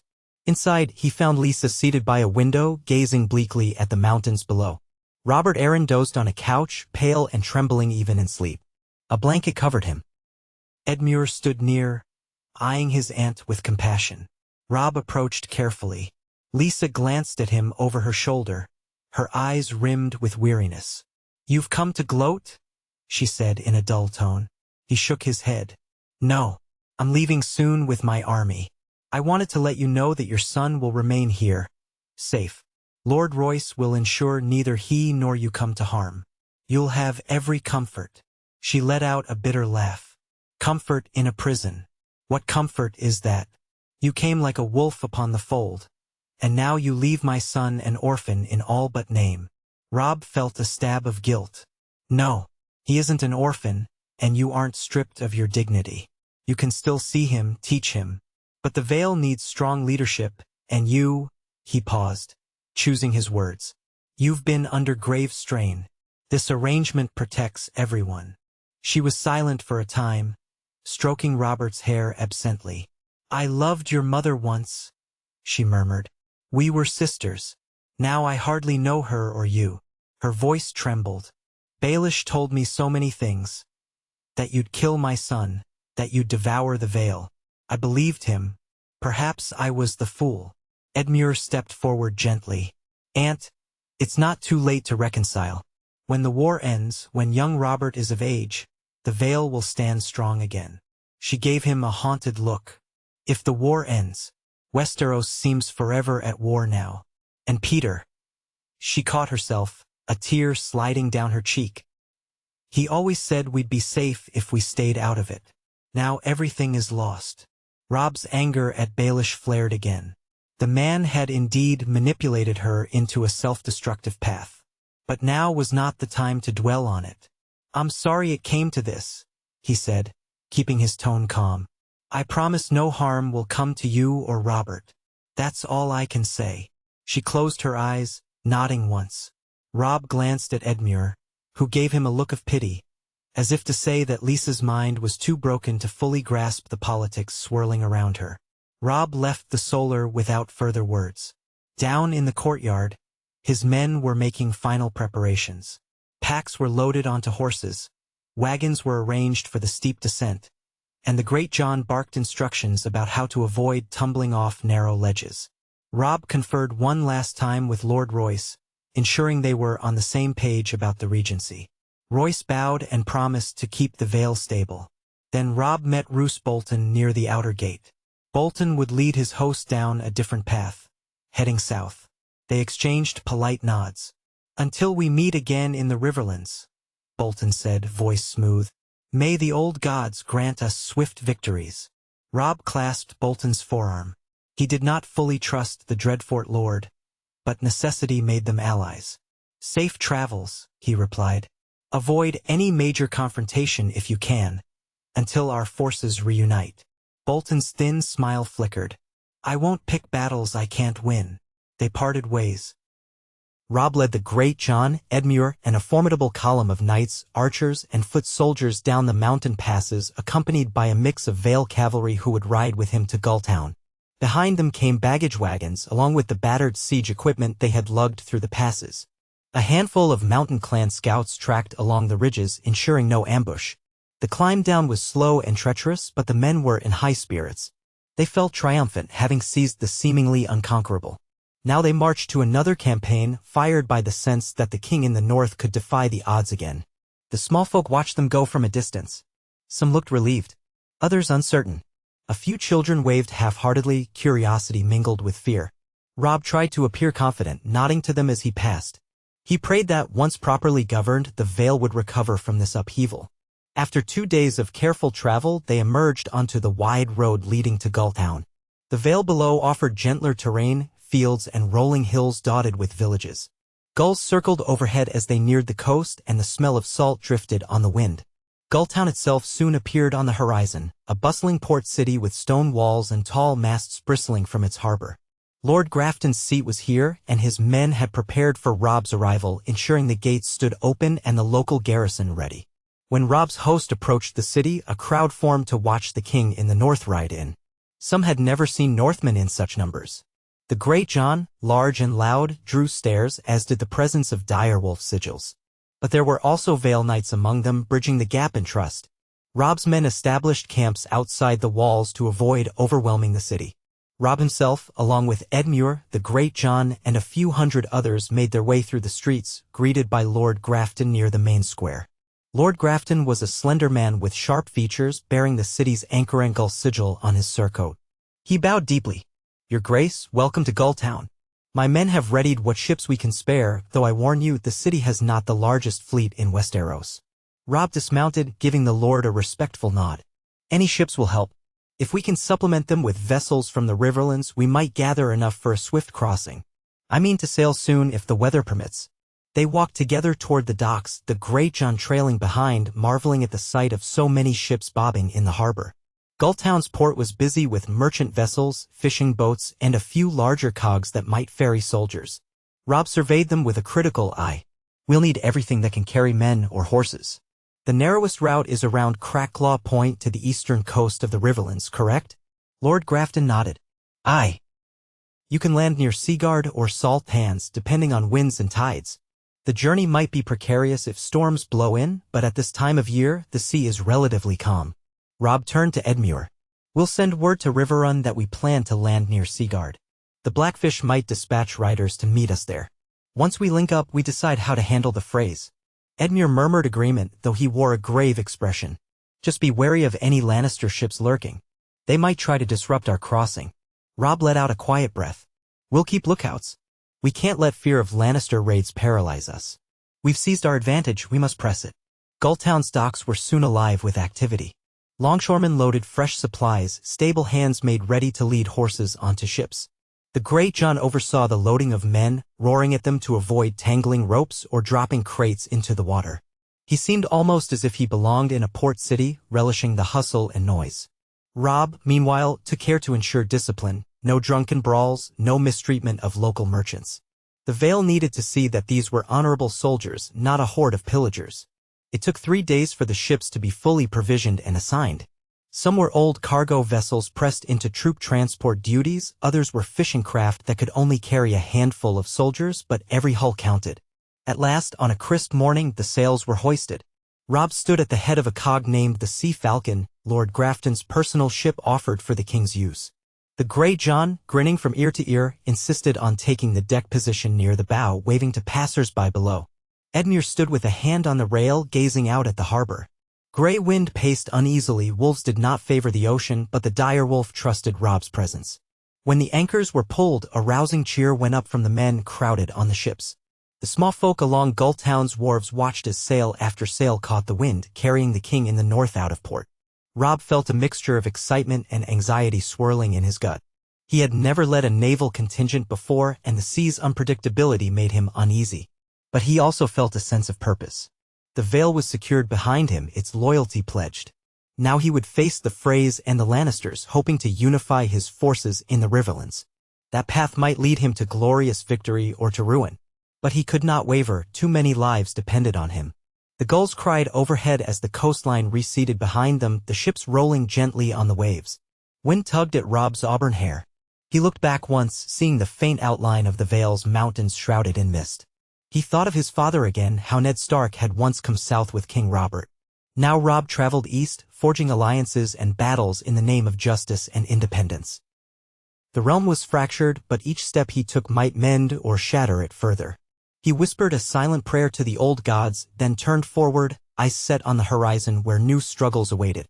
The crossing proved mercifully calm for the first few days. A steady wind bore the ships around the long stretch of coastline. Nights were cold, men huddling on the decks under furs. Grey winds struggled to adapt, occasionally whining at the rocking motion. But Robb kept the dire wolf close, feeding him scraps from the salted meat. The Great John and many Northmen drank to keep their spirits high, though Robb cautioned them not to overdo it.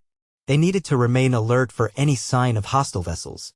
Edmure, leaning on the rail, would sometimes point out landmarks along the distant shore, small fishing villages, lonely watchtowers. At times, they passed trading ships that gave them a wide berth, uncertain of the sudden flotilla of armed men. Robb had them wave a banner of the wolf as a sign of identity, though it also marked them as a target if the Lannisters had a fleet in the area. But there was no sign of enemy sails. On the 5th day, the wind shifted, bringing them near the coastline of the Riverlands. The weather was still fair, and the men murmured that the gods were smiling on the king in the north. Scouting boats went ahead, looking for a suitable landing site near Seaguard. Robb paced the deck, restless to see if the Blackfish had answered his summons. Late that afternoon, a scout returned with good news. Ships bearing Tully banners were anchored near Seaguard's harbor. Brynden Tully himself was ashore, apparently awaiting their arrival. Relieved, Robb ordered the flotilla to proceed to anchor within sight of the port. As the sails were lowered and the ships drifted closer, he could make out the silhouette of Seaguards keeping the distance and a crowd on the shore. The Greyjohn let out a loud whoop, brandishing his sword skyward.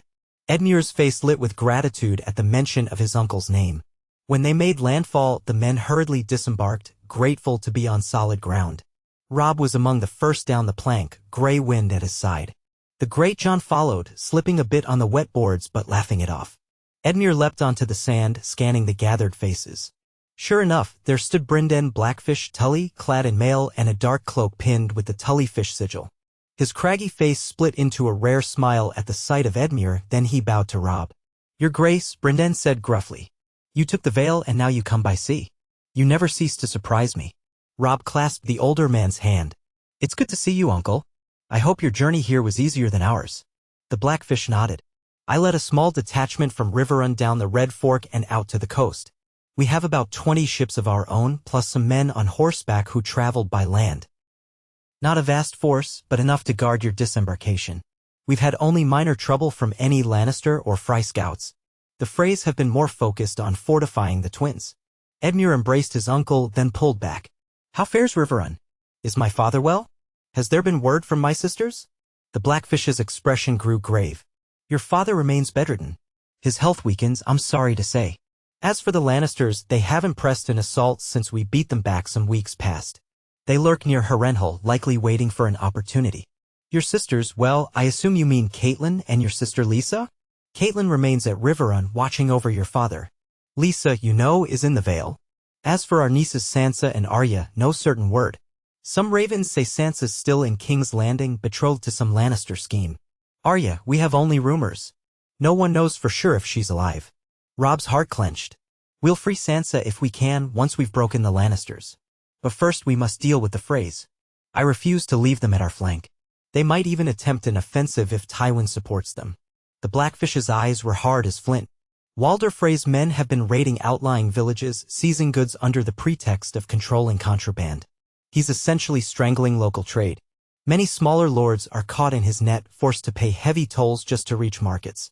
Some of my outriders skirmished with his men near the Green Fork, but so far, the old weasel hasn't committed to a pitched battle." Robb exhaled. "Then we force him to commit. My plan is to converge with Roose Bolton's host somewhere around Ravenree Hall. Then we advance on the twins from both sides. If Walder Frey stands and fights, we defeat him. If he hides in his castle, we siege him or starve him out. Either way, we break his power." Edmure grimaced. "The twins are formidable if we try to storm them, but hopefully we can blockade them with enough men. Cutting off supplies might make them yield." The Greyjohn guffawed. "They'll yield or we'll tear their damned bridge down. Let's see Walder Frey squawk when his fortress stands over a broken crossing." Brynden gave a small smirk. Old Walder might well lose his mind if we do that. But one step at a time, your grace. We'll need to muster carefully, ensure the Freys don't slip away or ambush us on the march. In any case, Riverrun stands open to you. My men and I are at your service." Robb nodded. "Then we'll push inland. We'll rejoin the main host at Riverrun, gather supplies, and march north to Ravenree Hall. Bolton should meet us there in a week or two, assuming no delays. This time, we'll not rely on the twins to cross. We have the Vale's resources and the Riverlands behind us. Walder Frey will regret turning traitor." They moved up from the shore to Seaguard's walls, where Robb's men established a temporary camp. The local lord, one of the Malisters, welcomed them politely, though the strain of war was evident in the half-empty granaries. Robb spent that night conferring with the Blackfish, mapping out roads and possible choke points near the Trident. The next morning, the combined force set forth eastward, following the coastal roads, then cutting inland toward Riverrun. Scouts fanned out, ensuring no surprise attacks from Lannister or Frey outriders. The men marched in orderly columns, battered but determined, the banner of the direwolf snapping in the breeze beside the Tully trout. The Riverlands, once green and fertile, bore scars of war. They passed through hamlets burned or deserted, fields left untended, livestock roaming free. People emerged from hiding when they saw the Tully banners, hopeful that these were not more raiders. Robb's men gave out what little extra food they had, and Edmure spent time talking with the small folk, promising relief once the war ended. But the mood was bleak. Too many times had Lannister soldiers or rogue Frey bands plundered the land. Robb felt the sting of guilt that these folk suffered for a war that started with his father's execution and the Lannisters' ambition. He resolved to see justice done. After several days, the towers of Riverrun loomed in the distance, perched on its confluence of rivers. Robb's heart twisted at the sight. He had left Riverrun to secure the Vale, and it felt like a lifetime ago. Now he returned with a new alliance at his back, but also with fresh burdens. They marched along the Red Fork until they reached the castle's stout gates. The portcullis rose and the drawbridge lowered. Guards in Tully livery greeted them with cheers, and the courtyard filled with weary travelers. Robb saw the flash of auburn hair as his mother, Catelyn, descended the steps with hurried grace. He dismounted quickly, meeting her in an embrace. She pulled back, eyes brimming with relief. "Robb," she whispered, "you've come home again." He swallowed the lump in his throat. "Only for a short time. We head for the twins soon." He glanced around. "How's Grandfather Hoster?" Catelyn's face fell. "He's very weak. The maester says he may not last the month." She touched Robb's arm. "He wishes to see you." Robb nodded heavily. "I'll go to him as soon as I can." Then he turned to see Jane Westerling emerging behind his mother, her dark hair framing a timid smile. Robb's heart lifted at the sight of his wife. He moved to her, clasping her hands. She looked anxious, relieved, and worried all at once. "My lord, your grace, you've come back safe," she murmured. He squeezed her hands gently. "I have, and it warms my heart to see you."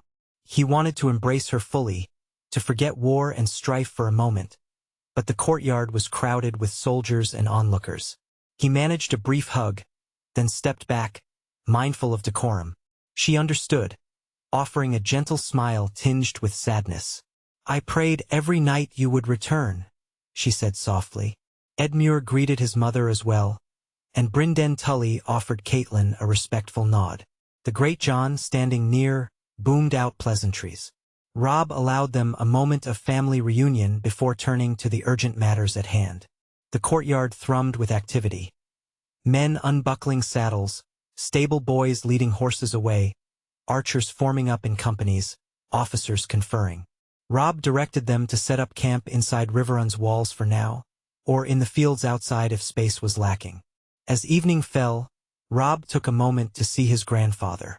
Lord Hoster Tully lay in bed, skeletal under the covers, his eyes sunken. A single candle flickered by the bedside. Catelyn and Edmure stood quietly on either side. The old lord stirred, his gaze cloudy, but he recognized Robb.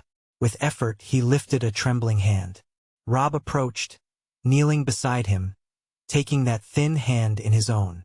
"Grandfather," he said softly. Hoster's voice was little more than a rasp. "Ned's boy," he managed. "They say you're king in the north now, and that you took the Vale." Robb nodded, tears pricking at his eyes. "Yes, we did. And we'll reclaim the Riverlands fully, too. The Freys won't trouble us long." A faint smile tugged at Hoster's lips. Good. Proud of you." He coughed weakly, then closed his eyes, exhausted. "A king, and a Tully at heart. Make them pay for what they've done." Catelyn placed a hand on Robb's shoulder. "He knows. Rest, father." Robb stayed a few moments longer, feeling the sorrow of a family watching its patriarch slip away. Then he quietly left, letting Hoster sleep.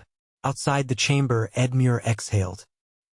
"He's holding on, but the maester says there's not much time left." Robb placed a hand on Edmure's back. "At least we're here with him. He'll see that the Riverlands are not abandoned, and we'll avenge him on the Freys." They parted ways. Robb made his way to a small room that had once been his father's quarters at Riverrun. There Jane waited for him. He closed the door behind him, and for a moment, the weight of command fell away. She embraced him, tears shining in her eyes. He stroked her hair, inhaling the faint scent of lavender. "You're safe," she whispered. "And you've done so much. They say you conquered the Vale?" He nodded against her shoulder. "It was not easy, but I had no choice. Walder Frey was poised to betray us, and the Vale stood idle. Now I must face the Freys, drive out the Lannisters, rescue my sisters if I can. It feels endless. She pulled back, gazing at him with love and concern. You've shouldered so many burdens, Robb. Will you rest at least a night here? He brushed a hand across her cheek. I will. Then soon, we march. But tonight, I'm with you. They shared a quiet meal together, and for a few hours, Robb let himself be just a husband, not a king. Yet in his dreams, the responsibilities returned, visions of the twins rising before him like a wall, Frey banners mocking him from the battlements, Tywin Lannister's gold-clad legions lurking behind. The next morning, he awoke early, kissed Jane goodbye, and began the preparations for departure again. Riverrun would remain the seat of House Tully, with Catelyn and Edmure ensuring its defense, but Edmure himself wanted to join the coming fight. Catelyn insisted on staying at her father's side until the end. Robb agreed, feeling torn. He wanted her counsel, but she needed to see Lord Hoster through his final days. By noon, the men were assembling in the courtyard, Northmen, Riverlanders, and a small contingent of Vale Knights who had come via a separate route. A messenger arrived, breathless, reporting that Roose Bolton and his host were nearing Ravenree Hall, having encountered only minor resistance. Everything was aligning. Robb led his army forth, parting ways with Catelyn once more. She stood on the walls, watching them ride out, hair whipped by the wind. He thought of the times she had tried to guide him away from danger and how war had forced him onto so many deadly paths. But now was no time for hesitation. They rode north and east, following the Red Fork's winding banks. The land bore signs of the previous year's battles, charred ruins, old siege lines, half-buried skeletons of war machines. Villagers peered from behind shutters as the army passed, and some cheered, hearing that Robb Stark was back, the young wolf who had never lost a field battle. Rumors flew of his conquest of the Vale, of his dire wolf companion, of the vengeance he would exact on the Freys. Morale among the soldiers was high, buoyed by these whispers of unstoppable success. Robb tempered his own expectations. War was never certain, especially when it came to a cunning foe like Walder Frey. They made steady progress until, at last, Ravenree Hall rose before them. A fortress of black stone, overshadowed by the enormous dead weirwood in its yard, leafless branches twisting like veins. Robb found Roose Bolton's banners fluttering outside the gates, along with scattered tents. The ground was muddy from recent rains, but the Bolton men had made a disciplined camp ringed with pickets. Bolton's officers saluted when they saw the king in the north approach. Roose himself emerged from a large tent, inclining his head in greeting. Your Grace. You made good time. Robb dismounted, rolling his stiff shoulders. All thanks to calm seas and open roads. No sign of the Freys? Bolton shook his head. We scouted near the Blue Fork. They hold it firmly. A few outriders spotted us but fled. They're likely informing Walder Frey of our arrival. Robb glanced around. We have enough men to surround the twins from both banks if we coordinate carefully. But let's discuss the details inside. They entered Ravenree Hall, greeted by Lord Tytos Blackwood, who offered them the use of his great hall for a war council.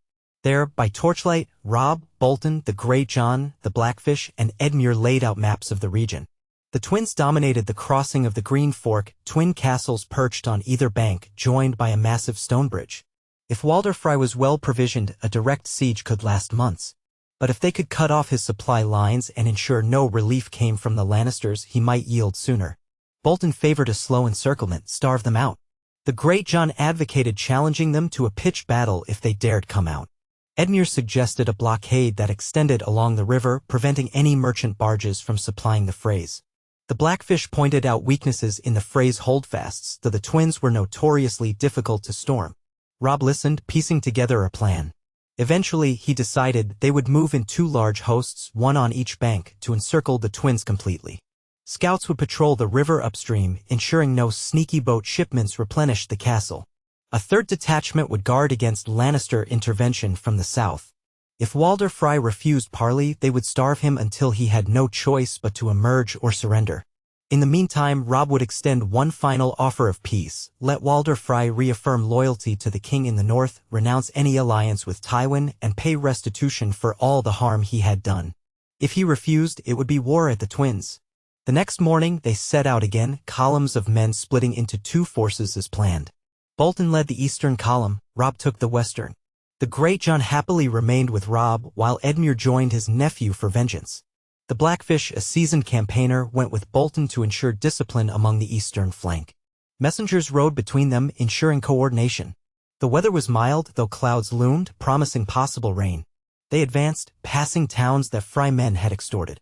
Some small folk came forth with pleas for relief, telling stories of how the Freys had seized harvests, ransacked storehouses, and demanded tolls.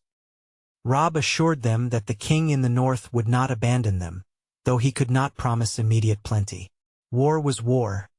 Resources were stretched thin. Still, seeing the suffering redoubled his resolve to end Walder Frey's tyranny quickly. At last, the towers of the twins broke the horizon, two formidable strongholds facing each other across the wide green fork. A single stone bridge spanned the river, massive enough for carts and wagons. Frey banners rippled from the ramparts, blue and gray, emblazoned with their two-towered sigil. The sight filled Robb with a hot surge of anger. This place was once a gateway. Now it was a chokehold.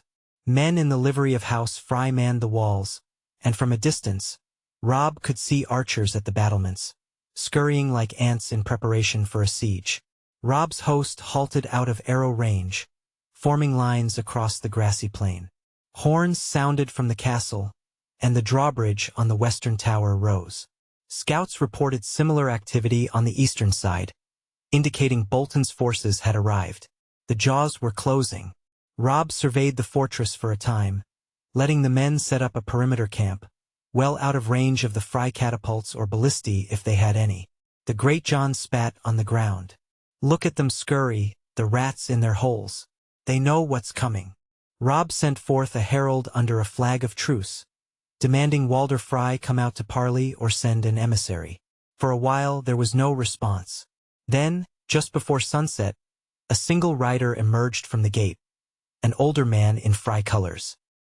He rode halfway toward Robb's lines, accompanied by two standard-bearers. Robb rode out to meet him with the Great John and a few guards. Grey Wind loped alongside, snarling at the smell of unfamiliar men. The Frey herald was thin-lipped and haggard, a lesser cousin of the main branch. He eyed Robb with undisguised resentment, then proclaimed in a quavering voice, "Lord Walder Frey bids me tell you, you have no right to lay siege to his noble keep. He demands you withdraw at once, or face the consequences." The Great John roared laughter. "Or what? He'll fling insults at us from his tower." Robb kept his composure. "Tell Lord Walder he knows exactly why we're here. He broke faith with the king in the north, seized goods from loyal vassals, and colluded with the Lannisters. If he wishes to deny it, let him come speak to me himself." The herald's expression tightened. "He demands you name your terms and depart.